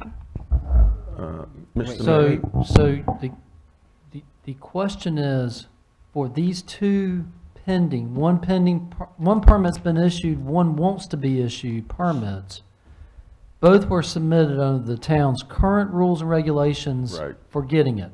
Right. And then you want to change the rules of the game for the one permit that's already been issued No. and the other one that's asking to be issued. I fundamentally, just my gut tells me, the permit that's already been issued, you cannot go and change the rules of the game without them having advanced language on that permit. Exactly. For the one, Which is why we asked for, I suggested that we do a moratorium in issuing permits, Susan. This kind of annoys me, quite honestly. That permit was issued way prior to all these discussions. Well, but if we're going to if we're going to agree with or accept the advice of the attorney, I don't think there's anything more to talk about. Mr. Mayor, I'm getting confused in the sense that there are two forces here. People who want to promote the park for a whole bunch of events, and then there's the citizens who want to use the park. Now, I don't have all the answers on park usage. I have solutions how to restrict it, and so I'd like to file a motion. I think we need to hear from the people. This is their park. And I'd like to file a motion that we conduct a workshop to seek taxpayer input regarding park usage. I mean, there's ways to curtail the usage by not having the park rented on certain days, but there are many ways, and the citizens, I'm sure, have many ideas. It's not just establishing rates. The key issue is usage, and when do you say no? And there's also another issue. Well, wait a minute. Okay. If it doesn't involve that motion, we got to Okay. deal with your motion. There's a motion on the floor. The motion is to have a workshop session for public participation. Am I right? All right, Rich, we have council meetings twice a month. This park thing has been on the agenda for 3 months. I don't want another meeting on this. People have every opportunity And to send emails, to come to council meetings, and to voice their concerns. And I'm happy to listen. You can call me up at home. I'm happy to listen. But to have another meeting for that doesn't make any sense. Carol, aren't you asking for another meeting with you and Peter get together and work out the rules after we hear Grady's? Yeah, and the public will have a chance to look at it and make comments and let us know what their opinions are, and we can change them at that So we're gonna point. put that on our webpage so everybody can read it prior to the next council meeting. The way we do with every other agenda item, I don't think we need another special meeting. So I'm not in favor of that. And I hope you understand why, Rich. It's No, I not that I don't. don't want to hear from people. No, I It's just that don't. we don't need a special meeting. We have, This is a hot issue, Carol. There's been a lot of confusion, and people are upset. I hear it all the time. You know, what is the town's philosophy? well, we're going to be talking about that tonight. So I'd like to get, you want to take a vote on that motion, and then we can move No, on for the I'm legal. get- Yeah, there's a motion, so I can, Any other discussion on the motion? All those in favor? Aye. aye, Opposed? Nay. nay. expected. Let's go through the discussion process and see if we need to No, have. no, I have another question. Another meeting. That this, Maybe, I have another, open meeting the minds here. meeting of the minds. And I sent this motion to the council beforehand because I have nothing to hide and prepare them. Gosh. Quiet now. Nobody is hiding anything. Make your motion, Rich. Thank you, Mr. Mayor. I would like to file a motion that the council meet with the leadership of the Merchants Association and its members to determine if they wish to continue managing the farmers market and to review their current status. Now you said that you sent that motion to the members of the council? Yeah, I did. I didn't get it. Well, I did send it. There were other memos you sent I out too. to other I members that told you didn't them, get. I mean, okay. I don't think it was he did intentional. send something. I don't think it was intentional, but I didn't get it. No, The, it never was. Well, it's a motion. Any discussion on that motion? Again, I don't think it's appropriate for the town to be, we're talking about policies. How is it appropriate for us to approach an organization and say, gee, why don't you take something over? I mean, this is not our role, and it's not what we should be doing. This town invested $150,000 of these people's money to establish And I the hated every Merchants cent of that Association. that went to them. But that doesn't mean I'm going to them now and saying, oh, go take over the market. So Because that's did- what you're talking about. No, So- I never wanted, Did we waste all that money? of course. Well, I wouldn't say that. We wasted a lot of money. You don't know where it went, but we're in the process of inquiring and finding out what the status And of that's that a much money better is. way of phrasing it than what I just said, so I will But I've had discussions with Susan about it. Susan's has made contact, and we're asking for basically an accounting of those funds. Well, Mr. Mayor, see, the part I Well- get confused is, we're talking about park usage. Are we going to have park usage for private organizations to make money off the taxpayers, or nonprofit organizations? That's an issue that you're going to determine when you revise the rules and the ordinance. Well, the rules that Susan sent out, it's not clear. It's not specified. But those, we're not in a position that, we're not discussing those now tonight. What we just said is that they're going to put together a compendium of what the different ideas are, and then we're going to have discussion on them. Mayor, can we have Grady answer some of the questions? I think he's prepared to tonight, such as by virtue of the fact that part of funds were a significant amount of money, $400,000, that was given to the town for the development of the park. Can we in fact restrict the usage to nonprofits, to town citizens, to for-profit companies within our rules? So the question of, Excuse me, before we get to that, Rich did make a motion There's a motion. to contact the Merchants Association. That doesn't really interfere with Grady's comments, so that's the motion. Did you state that the town is already working into doing that? No, the contact is my understanding of Rich's motion was to contact the Merchants Association to determine if they were interested in doing things in the park. Am I correct? Did I state it correctly? Well, there was a change of ownership that You was, need to- oh, I'm sorry, there was a change of ownership. The Beacon reported with lots of questions, and I know some of these people are our friends, but what I think has occurred, to me, is wrong. The Merchants had it for 3 years, then all of a sudden it's taken over by an LLC. Well, it's not, excuse me, it's really not taken over by an LLC. The Merchants Association did not submit an application. That's very unclear, Bob, and you know Well, that. they At least, didn't- at least from They what didn't. I read in the Beacon. Well, they didn't. They submitted one, but it was too late. The park was already taken. And here's the problem that I have. Did they submit They never one or submitted not? one. Let They me did explain, not. let me explain to me the town's lack of courtesy. Here you know a merchants association always reserves a particular day and time. Then all of a sudden, someone else comes in who was part of the merchants association, comes in and says, the merchants association is not going to do it. Well, courtesy is, you call the merchants association, say, hey, what's going on? What happened? We have a person here who's applied for it, and it's so-and-so, and that so-and-so was a member of the Merchants Association.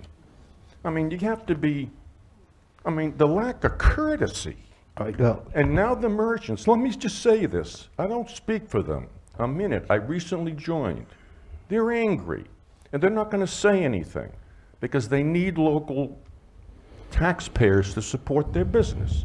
It's called silent intimidation. Okay? And I don't think that's fair. All right. And I think it's wrong. You've made your piece for your motion.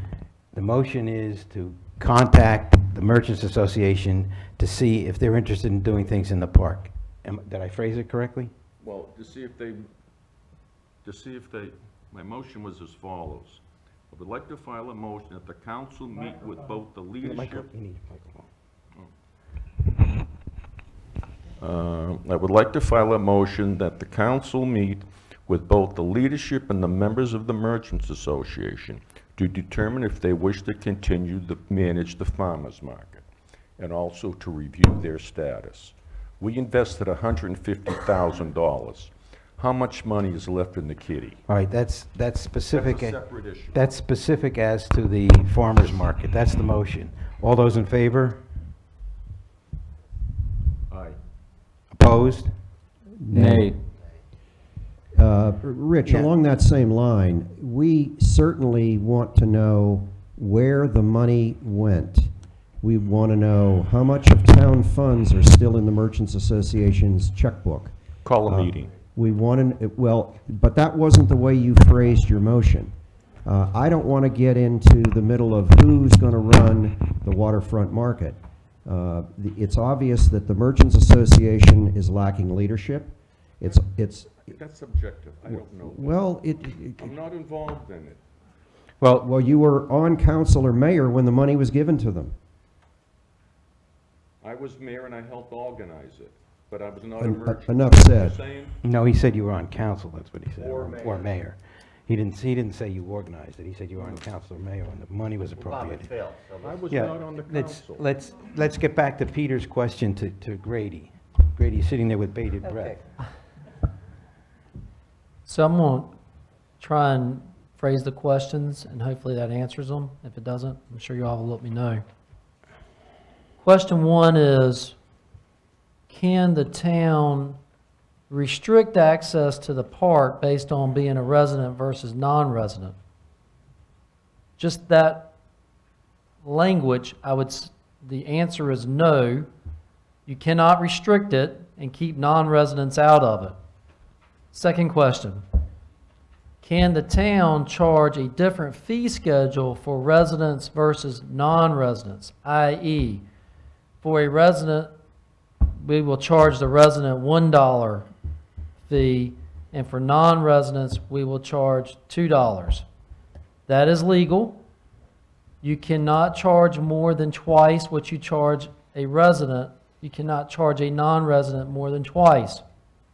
So if the fee is $2 for non-residents, that means that a resident would have to pay at least $1. But you can have a different fee schedule based on residency versus non-residency. The part of money came from Brunswick County Parks and Recreation.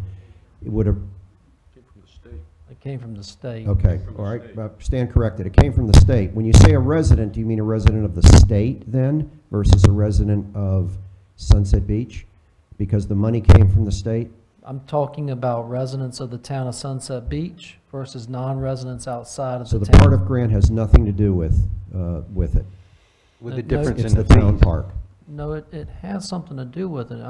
I'm telling you what you're allowed to do in light of the part of grant consideration is you can charge residents a different fee, the residents of Sunset Beach, cheaper than non-residents of Sunset But Beach. not less than half the amount.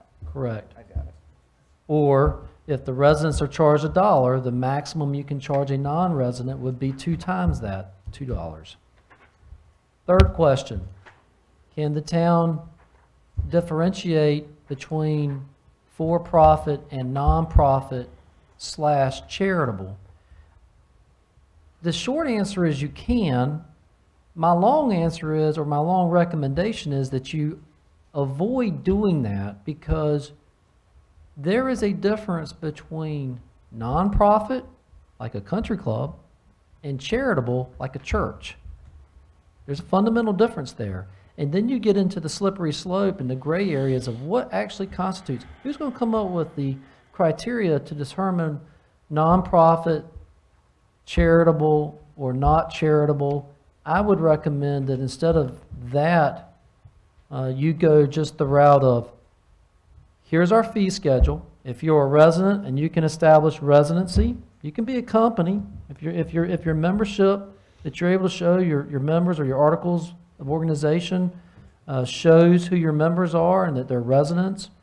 I mean, you get into some gray areas there. How many, you know, what's the, but my point is, if you have a fee schedule and you base it on the number of people projected to be at the event versus getting into for-profit, non-profit, charitable, I think that that's going to cover, and you have a column for residents and you have a column for non-residents. You know, you're going to hate me saying this, but honestly, just thinking about it, I would not do separate amounts for residents and non-residents. It's too easy to get around that.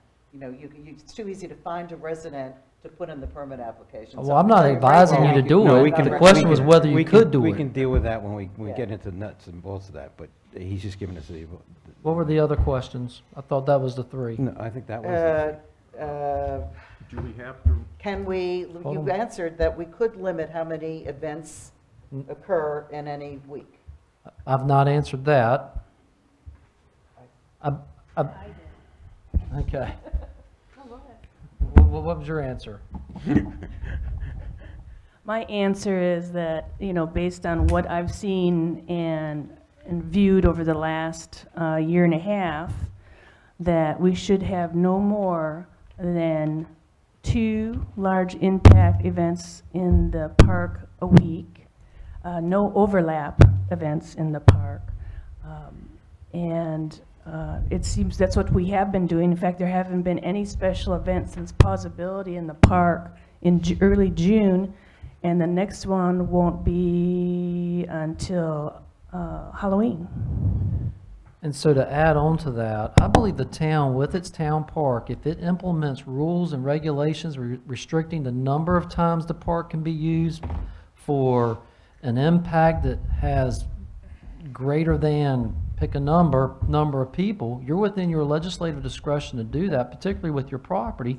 Again, when you put it out there and you've got a rational basis for doing so, if you want to try and draft regulations and rules that could arguably violate the constitutions of the state and federal government or the country, then that might be an issue there where you're trying to restrict free speech. But if you can tailor your rules and regulations based upon a rational basis for protecting the park and your property, I see no problem with that. So based on what you just said, I assume if we wanted to, we could have hourly maximums on events. You know, say you can't do this more than 4 hours. Is that?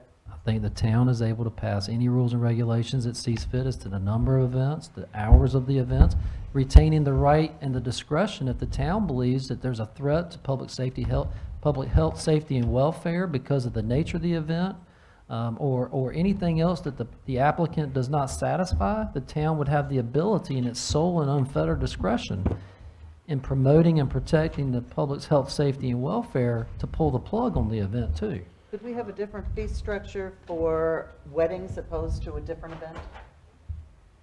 The type of event, could we say if you want to hold a wedding in the park, your fee is going to be $400 or $500? Yeah, but Carol, it's easy for them to call it something else. They can call it a prayer meeting. And really it's a wedding. So it's hard to, I think the rational difference between a special event and a wedding is that a wedding, though they cannot restrict use of the park during the event, it is not a public event. The public is not invited. A special event is open to the public. I think we can, I don't want to use the word discriminate, but differentiate between the two. yeah, but anybody And that I was wants to gonna walk their recommend dog it. during a wedding at the park is able to walk their dog Yes, they did, during the and they wedding did at the this park. Friday. We deal with courtesy. We deal with, Yeah. we expect all of our citizens to respect that. But Yeah, it's, and they do. When we start talking policy, I have some issues with that type of an event. I know, This I know. would All right, be- well, You and I have talked about that'd that. be for I the know. time we talk policy. Anybody else have a question? Yes, Yeah, I Ed do. Grady. Grady, can we restrict it so that there's no political events at the park? Because in case we get the neo-Nazis and the Black Panthers and the Black Lives Matter, is that something that we can restrict? I am going to tell you that I'm not prepared to give you an answer on a hypothetical without seeing the devil in the details on what your rules and regulations are. Okay, You, no, that's fine. you know, if, and then you get into the definition of what's a political event, and then are you Well- restricting free speech and the right of assembly, and you get, I mean, it's. I know, But it's if, deep. but if you put pen to pad and you put it down and we look at it, the ramifications of it, then it gets into several constitutional tests of whether they would withstand scrutiny. I prepared some suggested language that will circulate when we get this together that deals with that kind of an issue. I'm just glad we don't have any. Grady And just- again, on that issue, using the Charlottesville example, if you will, again, I think if you put language in there that retains the right and the ability of the town in its discretion to revoke a permit that's been granted because of a threat of the public's health, safety, and welfare, I believe you'd be well within your rights to do so. Okay. Can we put something, Grady, as simple as that somebody comes in to Susan for an application for an event, and she determines that that's not a family-oriented You process. I mean, that is so subjective. We want her to be able to say no. And again, I think within the rules and regulations and policies, as you're thinking about it, you need to give the town the disclosure on anything that these applicants are filling out, that they acknowledge that this town reserves the right at any time, for any reason that the town believes to be a reasonable basis for doing so. And there's some language and some samples from other Grady, just- municipalities. Can we just say that at it our, can at do her so. own discretion? Probably, If you would send us a little bit of that language, we'll make sure that we there's put some, in what's there's some appropriate. forms of a That'd be municipality or two that has a funded park, passive park, that I think would be a good springboard, along with the work that Susan has done in the agenda item 8A materials that I've been kind of glancing at tonight. I love motorcycles, but I don't want the Harley dealer from Charlotte on Wednesdays trying to sell Harley Davidsons in the parking lot of our park, because I don't think that that's in the best interest of our citizenry. I don't think that they would be zoned for that either. I could be wrong, but Grady, can we restrict profit organizations making money on public trust land? I just said that there can be a differentiation. If That's the town- exactly how the rumor got started about the park not being used, was language up here on the dais that had to do with looking at rates and seeing if for-profits versus non-profits should be evaluated. I believe. And that is where this whole thing started. I believe. Who were you referring to on the Diaz? Come on. Can we just If move the on shoe and be a fits. little productive here? Yeah, the shoe Right, fits. Rich, Grady, It you were was gonna. Mr. Corbett Mr. promoting the farmer's market for Mr. his- Serrano, you're out of order. Let's tell Did people you- the truth. Were you finished, Grady? Enough. So Grady, if we wanted for certain types of events, and I'm just using wedding as an example, if we said if somebody wants a wedding, reserve the park for a Goddamn wedding, liar. the fee is X. We can have a different line item And you know for it. the type of event. Is that You're correct? phony. You talking to me? Mr. Corbett, Mr. Yeah. Mr. No, Serrato. don't you call me Mr. Corbett. I He's apologize calling for me that. a liar I apologize. and a phony, and he's doing it up here on the podium in public on the record. I don't That's- like people lying. Excuse me. Mr. Corbett. Excuse me. I'll get tell my, the truth. you'll have a chance. Just When? Would you, when it's my turn to talk. Oh, I'm gonna ask, did you bring in the police department?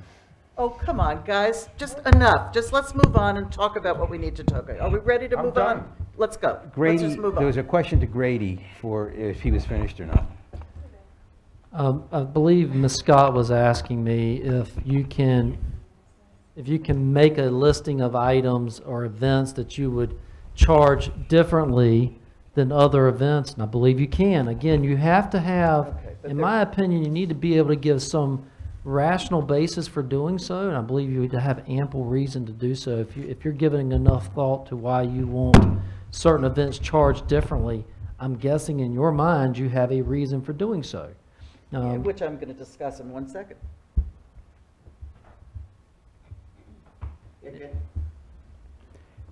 It'd be something as common as too many repetitive activities of the same nature being held in the park. If you're- Somebody said, do we want to have 4, farmers markets, waterfront markets each week? We certainly don't.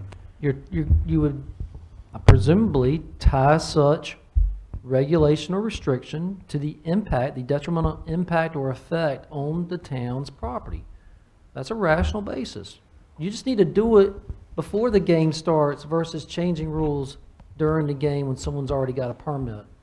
But doesn't Susan have that discretion now to do that? I mean, I don't, right, don't you?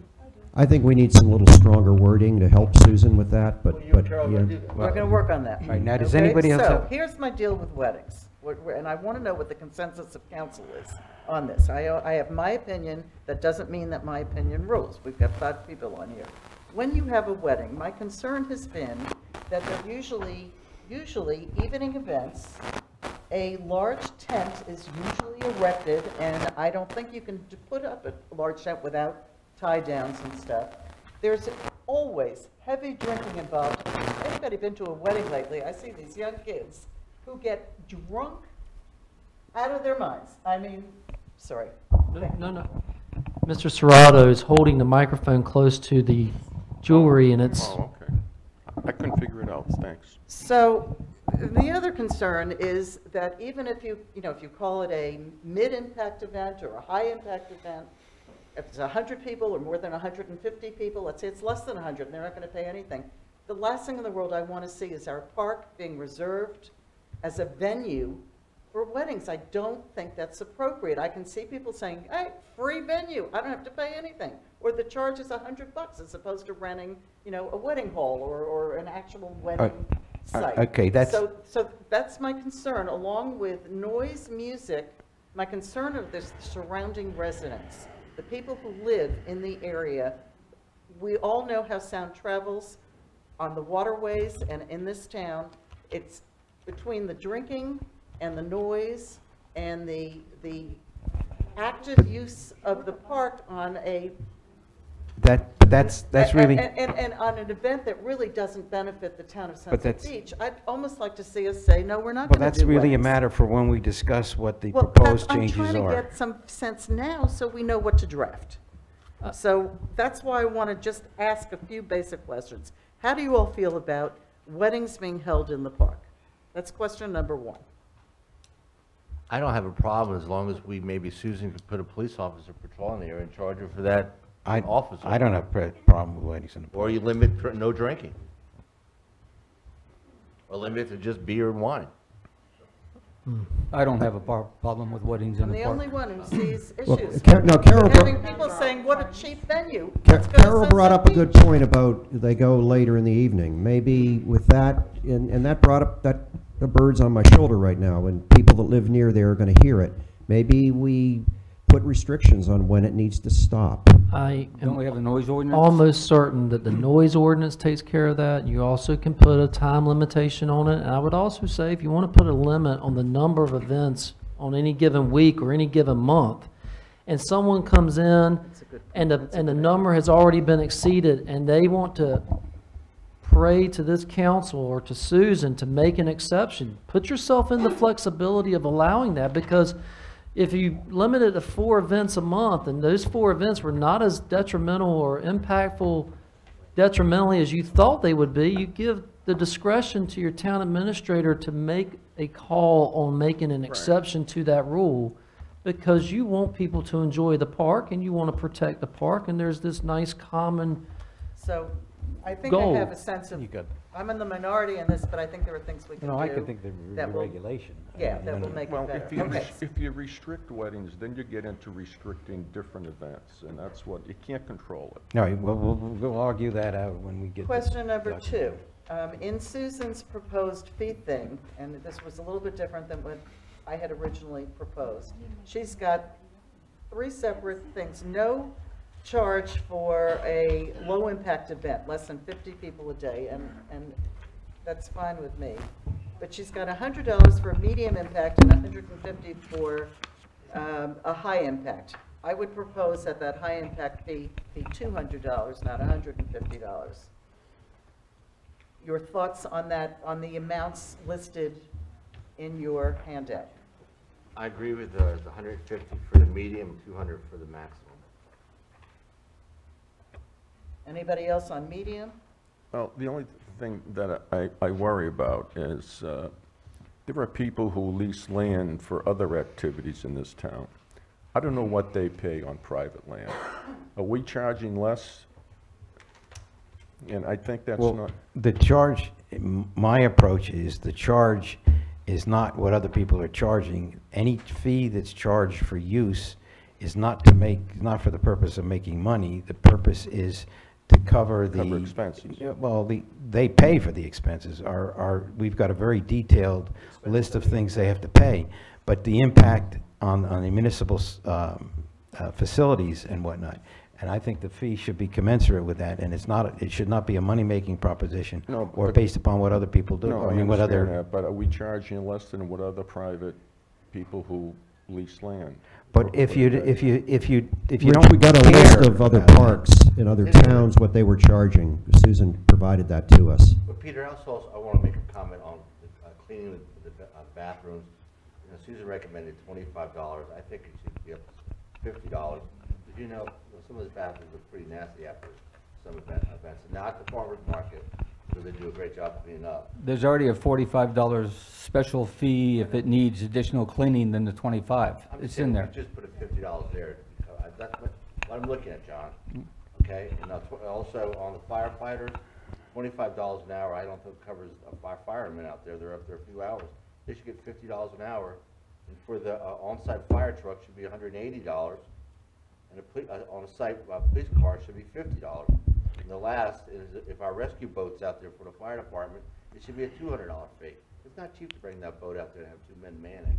Well, what I suggest you do, it's Yeah, in but those. Susan I did, looked, but just- Susan looked with our staff to come up with those fees. And it's like Mayor is saying, it's not something that we're supposed to be making money on, but we're certainly supposed to be recovering all of our I'm not looking costs. to make money, I really don't. I just don't think And- charging Do you- $25 to clean a bathroom, I mean, that's cheap. Well, what does it cost us, what does our subcontractor cost us to go in there and clean the bathroom? Isn't it $30? Yes.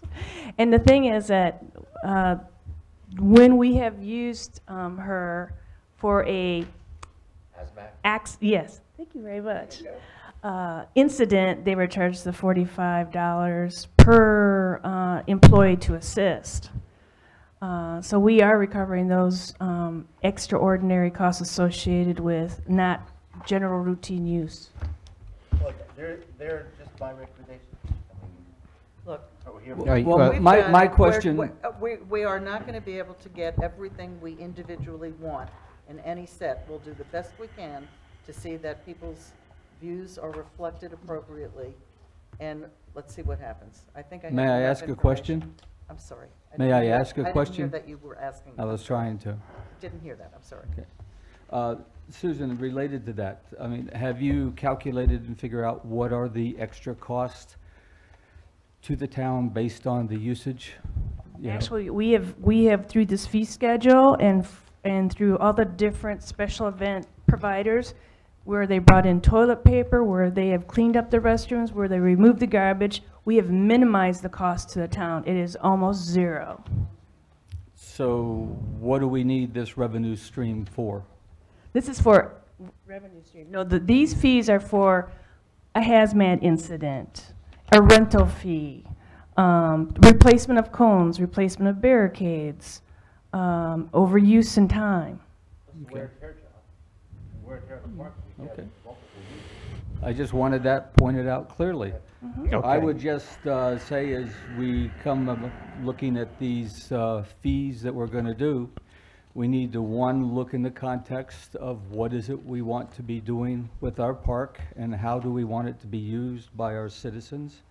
And keep in mind the idea before we start messing around with things too much, the kind of basic principle of do no harm and then don't screw up a good thing. So as we go through this process of figuring out what we want to do with the fees. Okay. Anyway, this is going to be the subject of further discussion, obviously. The next item on the agenda is. Before we leave that. Okay. I would like to make a comment. Mr. Serrato pointed out a couple of things about emails. He raised again the idea of these 35 emails being a campaign that I orchestrated. I didn't say that. You're putting words in my mouth. Read it. The 30 emails received today requesting not to cancel the farmers market were initially triggered by fake news called by a member of this council, you just said it was me, for his financial benefit. You said it was due to my wife, and seems to be continuing. You know, I tried to explain to you on the first one, the first event, that no, I did not orchestrate an email campaign.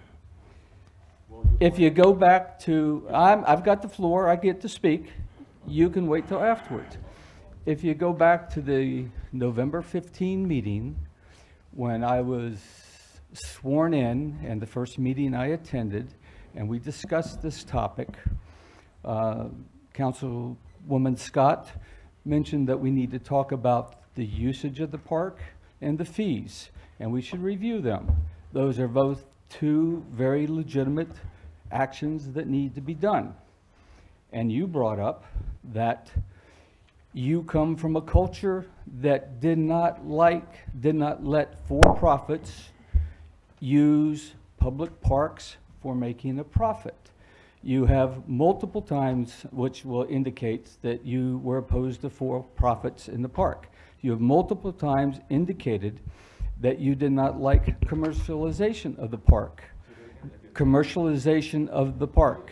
Again, that to a reasonable person would say, if the waterfront market at Sunset Beach is the principal for-profit activity going on, and that you do not like that for-profit activity, you don't think it's appropriate, and you oppose commercialization, then it's easy for anybody with a brain to conclude that you are opposed to for-profits using the park. Therefore, if the waterfront market is the for-profit, you oppose that market. You have gone through and said, I orchestrated an email campaign back in June. I did not. I told you I did not, straightforward and in public. We ask you to produce the evidence that you had for that. You have not done so yet.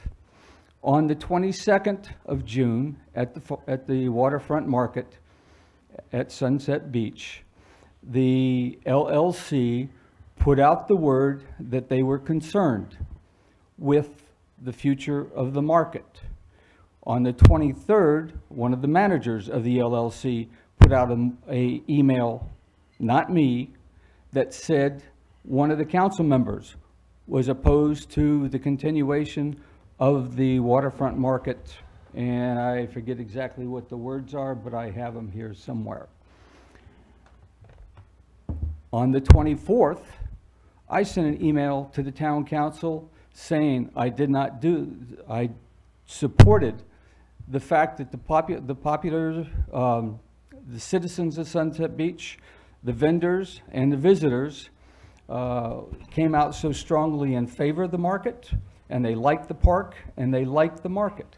But I did not orchestrate any email campaign to that. You called that so-called email campaign fake news. You continue to say I'm the one who perpetuated that, and I did not do that. But I do strongly support the email campaign, and I think it's great that the people of Sunset Beach and the visitors have come out so publicly in favor of the council. Now, you continue to say I'm spreading fake news. Well, and you're the one who's the fake news is that you're saying I put out the email campaign. I did not. And that's enough. You know, I've said it. That's the second time I've said it, and I apologize for taking up the time of the people. But he's calling me a liar. He's questioning my credibility.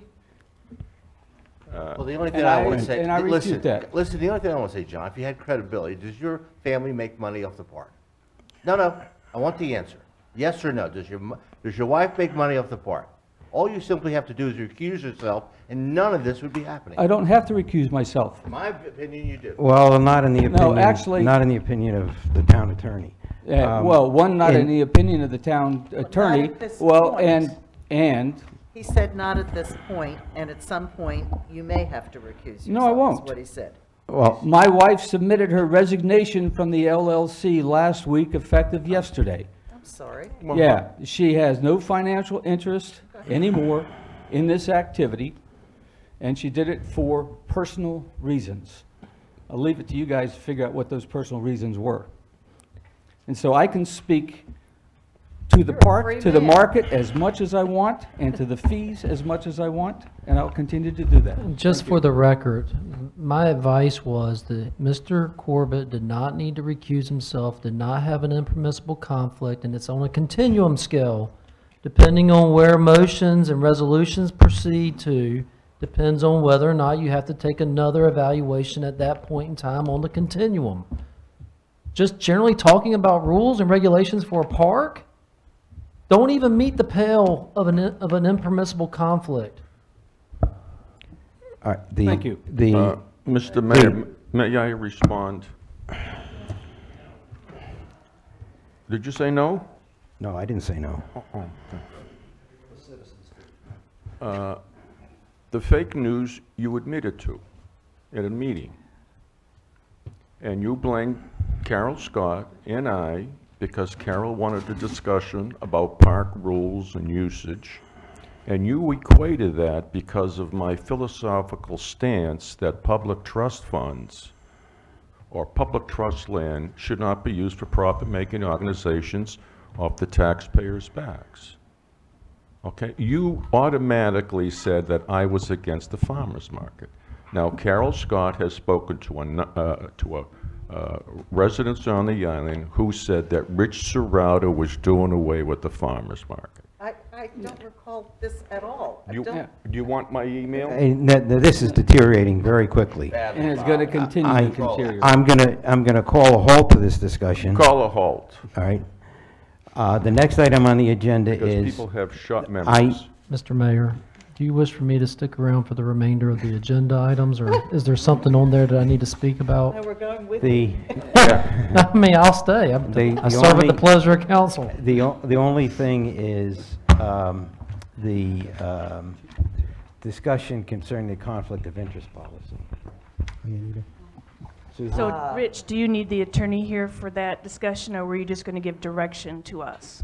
No, the only thing that I was going to, it's in the packet. I don't know if Grady read it or not. Did you read it? Okay. Well, what I'll do is, this evening I was going to present a conflict of interest policy for the council. And I was going to raise a motion to adopt the North Carolina Ethics Commission policy. It's simple, it's clear. When I attempted to put this on the agenda, I had some rejection. Well, it's on the agenda now. What do you want to do with it? Well, I'm going to defer it.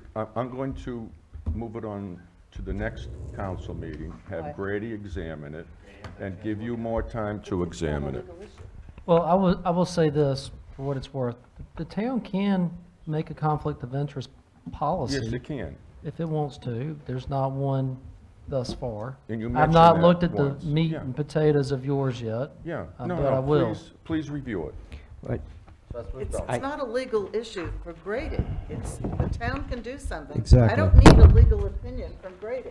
And I love you, Grady, but I'd like to save some of those dollars. I would agree with Carol. I don't think this is something that Grady needs to necessarily work Okay. and billable hours The answer for. is, the answer is, Mr. Mayor? thank you very much. Shall I make the motion then, Well, if the no, council's had a you're- chance? You're still on the agenda. That's still on the agenda, but we haven't gone to it yet. Okay. You're still there.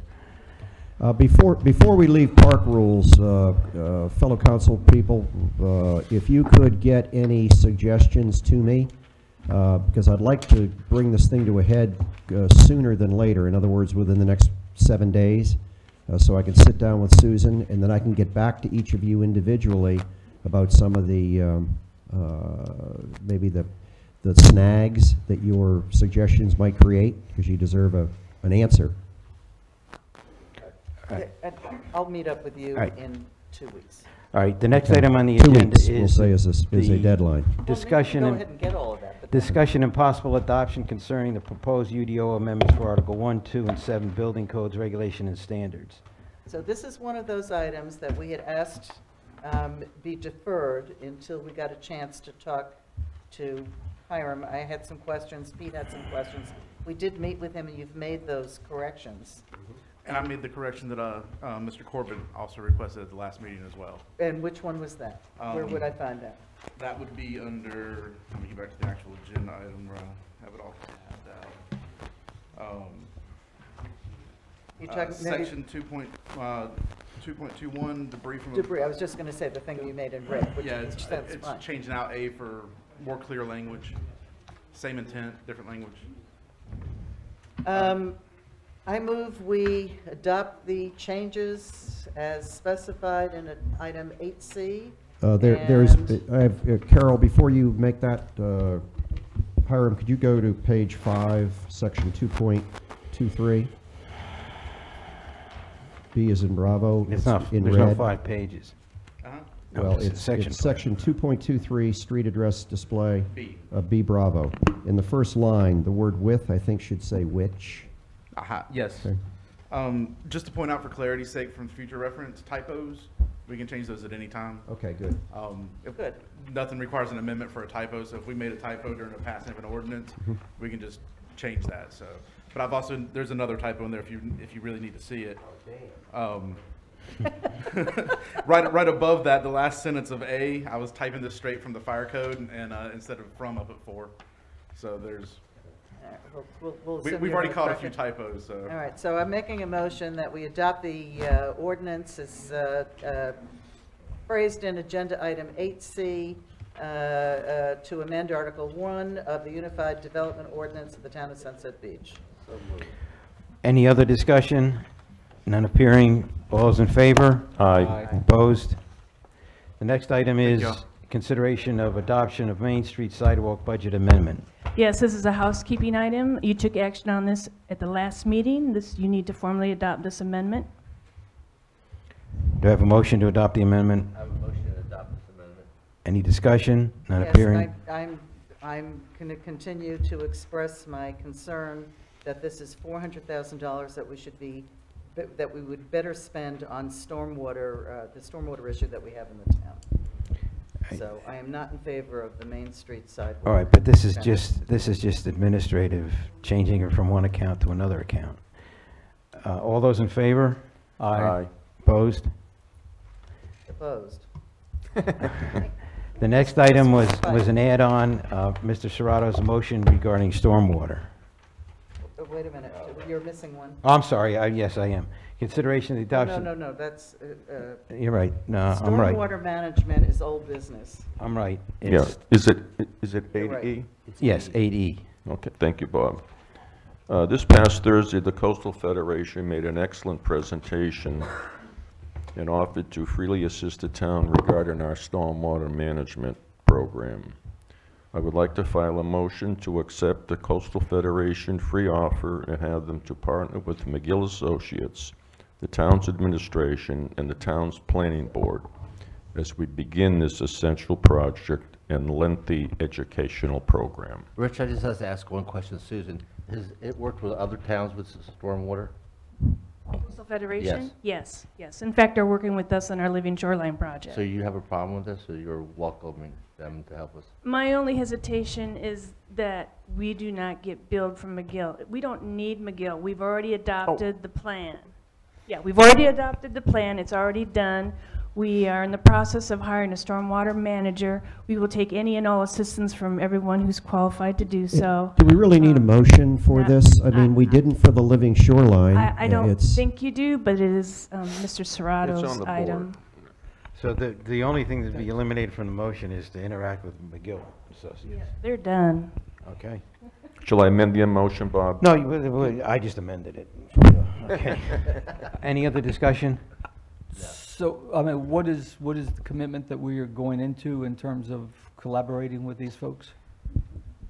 I would say it's more of an encouragement on the administrative side to work with any and all different firms that are familiar and can assist in this project, which we plan to do anyhow. I don't think this could hurt at all. It could only help. They may have some ideas. I mean, and they won't have suggestions. any sort of directive role where they could be telling us what to do? No, or we're you committed to you have already supporting them or anything adopted, like you that? have, yeah, you have already adopted the plan.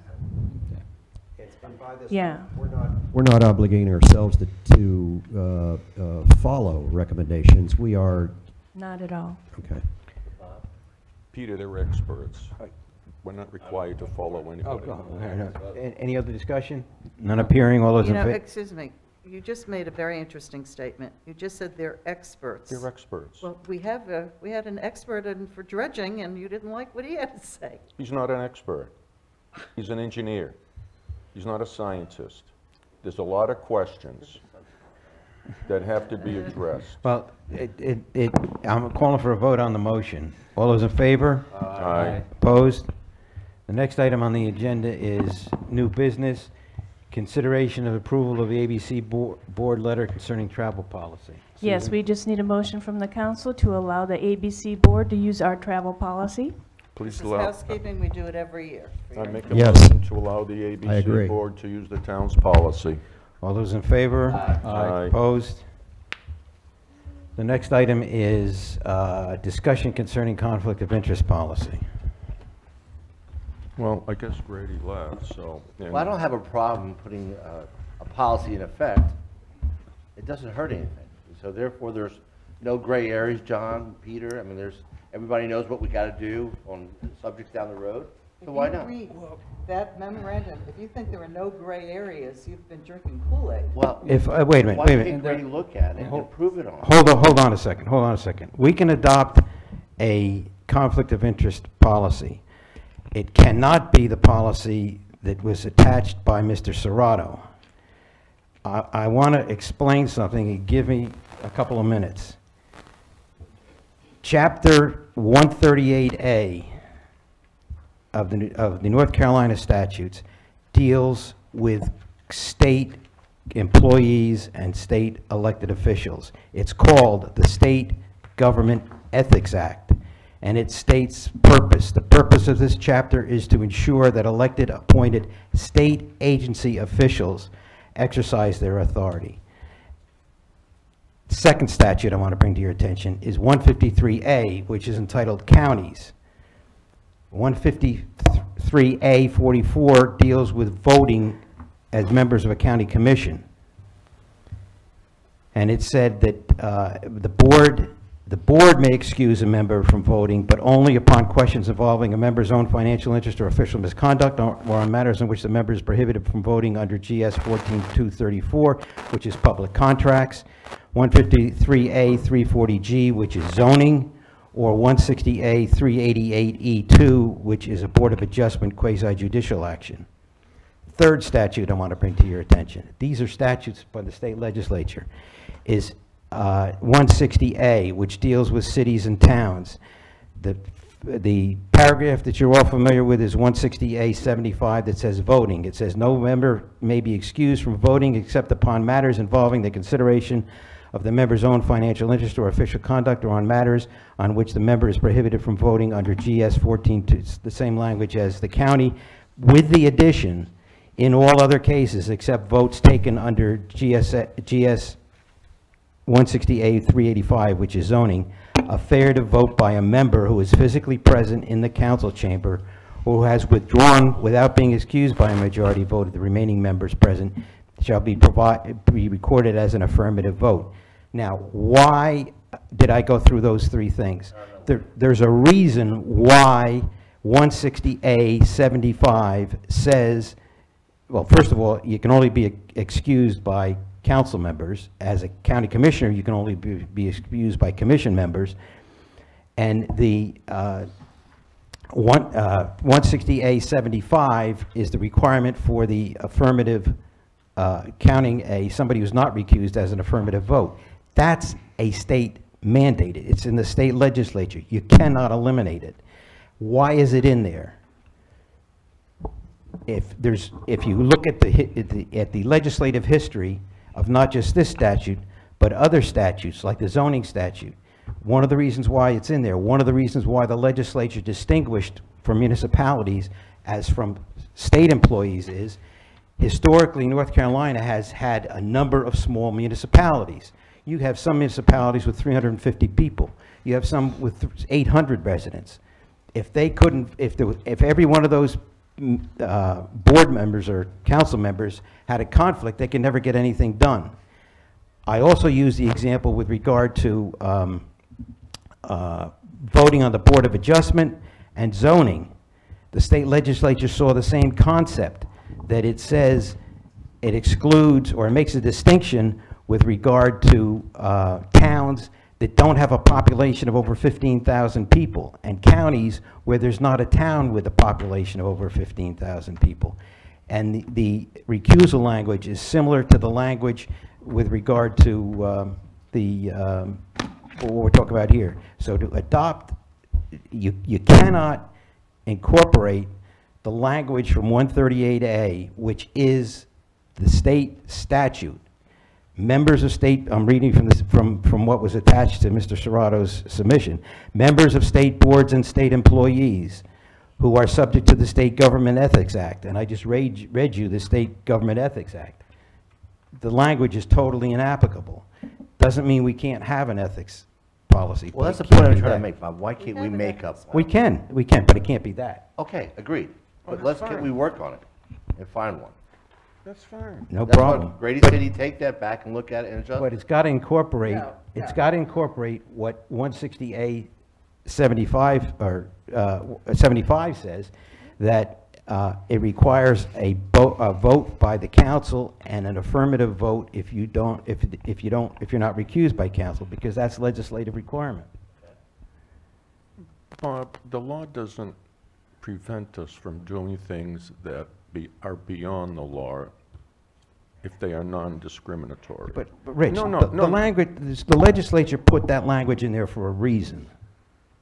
Now you're saying, we're not going to abide by that language if you don't adopt that language. Mr. Richardson said that we could have our own policy. Yeah, but you can't, Why are you, you can't differ. I'm not a lawyer, Well- okay? And read the conflicting laws and the conflict of laws in the statute. Look, They'll drive Rich, in, you don't like the answer that you got when you were raising a conflict of interest, and we said it's not a conflict of interest. I'm happy to have the council consider whatever conflict of interest policy you want the council to consider, but it can't be what you attached. It's We got to agree, Bob, incorporate. we agree. Well, Susan's got a comment. at least 6 times I've told him that, and it hasn't made an impression. Susan? Well, it has with me.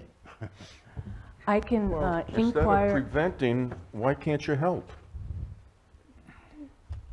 I don't have a Susan? problem with current rules and regulations, so, you know. Susan? We would be more than happy to go on the listserv and see if there are any models of similar sized towns and see what they're using, so you can incorporate it into your own policy, and it won't be in conflict with state law. Thanks, Susan. You're welcome. Susan, I couldn't hear you, I'm sorry. She said she's going to go on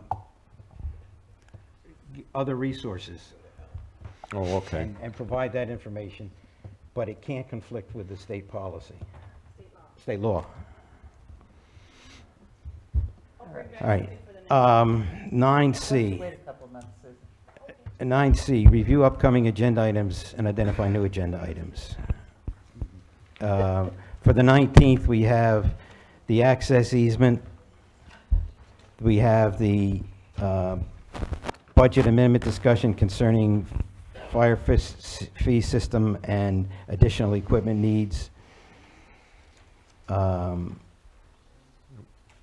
Fire department personnel, additional equipment needs, and building maintenance repairs. That's all dealing with the fire company. On the 19th, we have ordinance amending Article 6, Section 6.01B, which is the BB1 issue.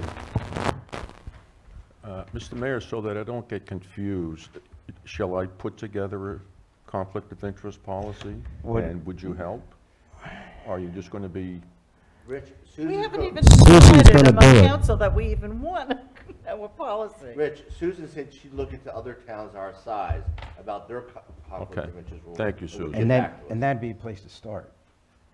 With what she gets will be a place to start. Okay, thank you, Bob. Those are the three things that we've said for the 19th.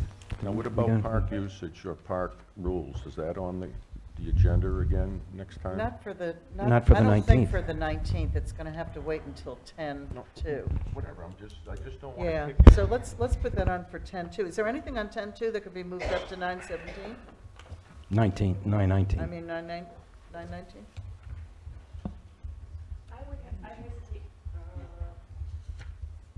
I hesitate to add anything to the 19th, only because of the next All right, but 5 to 7 days that will be very, very busy.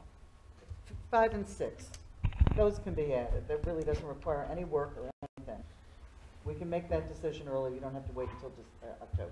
Yes, I agree with that. Okay? So let's move 5 and 6 to 9/19.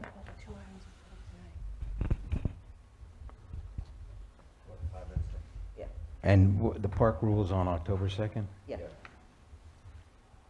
And I'll try to have a policy for council review. What about UDO Amendment Article 14? When were we gonna, Pete, I'm sorry. What did you say? we scratched Article 14, minimum housing, off of today's agenda. We Yeah. have to wait for them He to, wants to wait until after the first of the year because there are new codes coming out. I love He it. wants to make sure that we're in compliance with the new codes. I love it. Okay? You like that? Yeah, me too.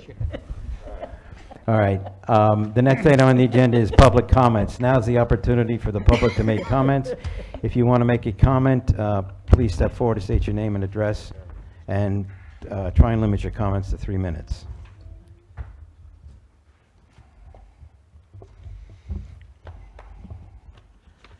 You are our elected officials. This is Carol Santavica, Bone Parts Retreat 2, Forest Drive. You ran for election to vote for us on town issues. The ethics clause that the state, the ethics rules that the state has provided are telling us that you must vote. That unless there is an egregious conflict of interest that all your members agree with, you must vote. You are not even allowed to abstain if you are not excused because of an egregious conflict of interest that your entire board agrees with. So a new ethics rules for the council is not going to change that piece of it. That's state law, because we have a right to full representation. And everybody that voted for you, if you don't vote, they're not being represented. Now, if that doesn't explain why the ethics rules were written that way, then you'll never understand. You're talking to me? Yes. All right, thank you. But if I'm going to financially benefit, I'm recusing myself. That's what honest Any people do. other public comment? Karen?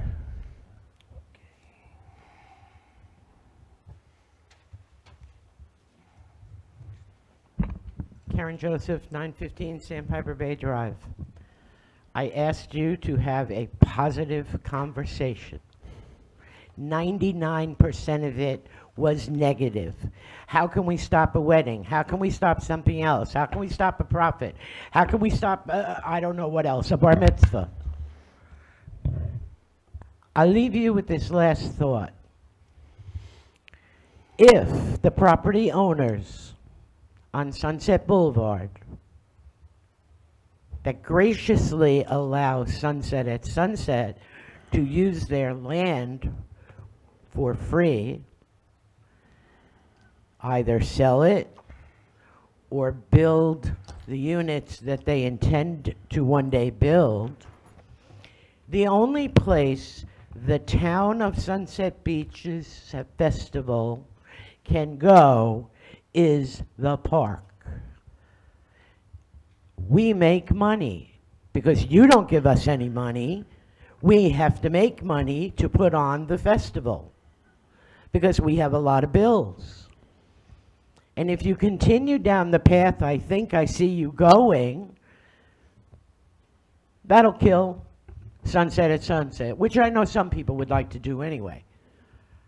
But your entire conversation, except for a few comments, just sends a negative message to everybody, whether you believe it to be negative, whether you intend it to be negative.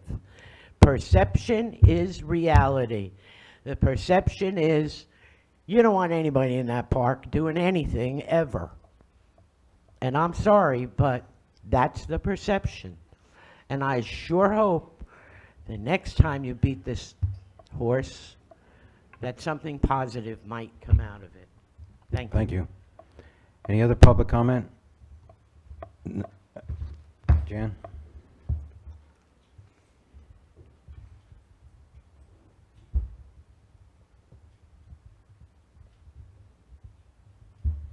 Jan Harris, 206 North Shore Drive. Everybody sitting in this room, I believe, lives in this community. And we all want what's... Oh. Is it on? I don't know. Yeah, it's on. Okay. Everybody sitting in this room lives in this community and wants this community to be the best. We all came here because it was a really wonderful community. I have one suggestion for all of you sitting up there tonight. Would you please go home and look up the word collaborate in the dictionary? Thank you. Thank you. Any other public comments? All right, none appearing. I'll entertain a motion to adjourn. So moved. All those in favor? Aye.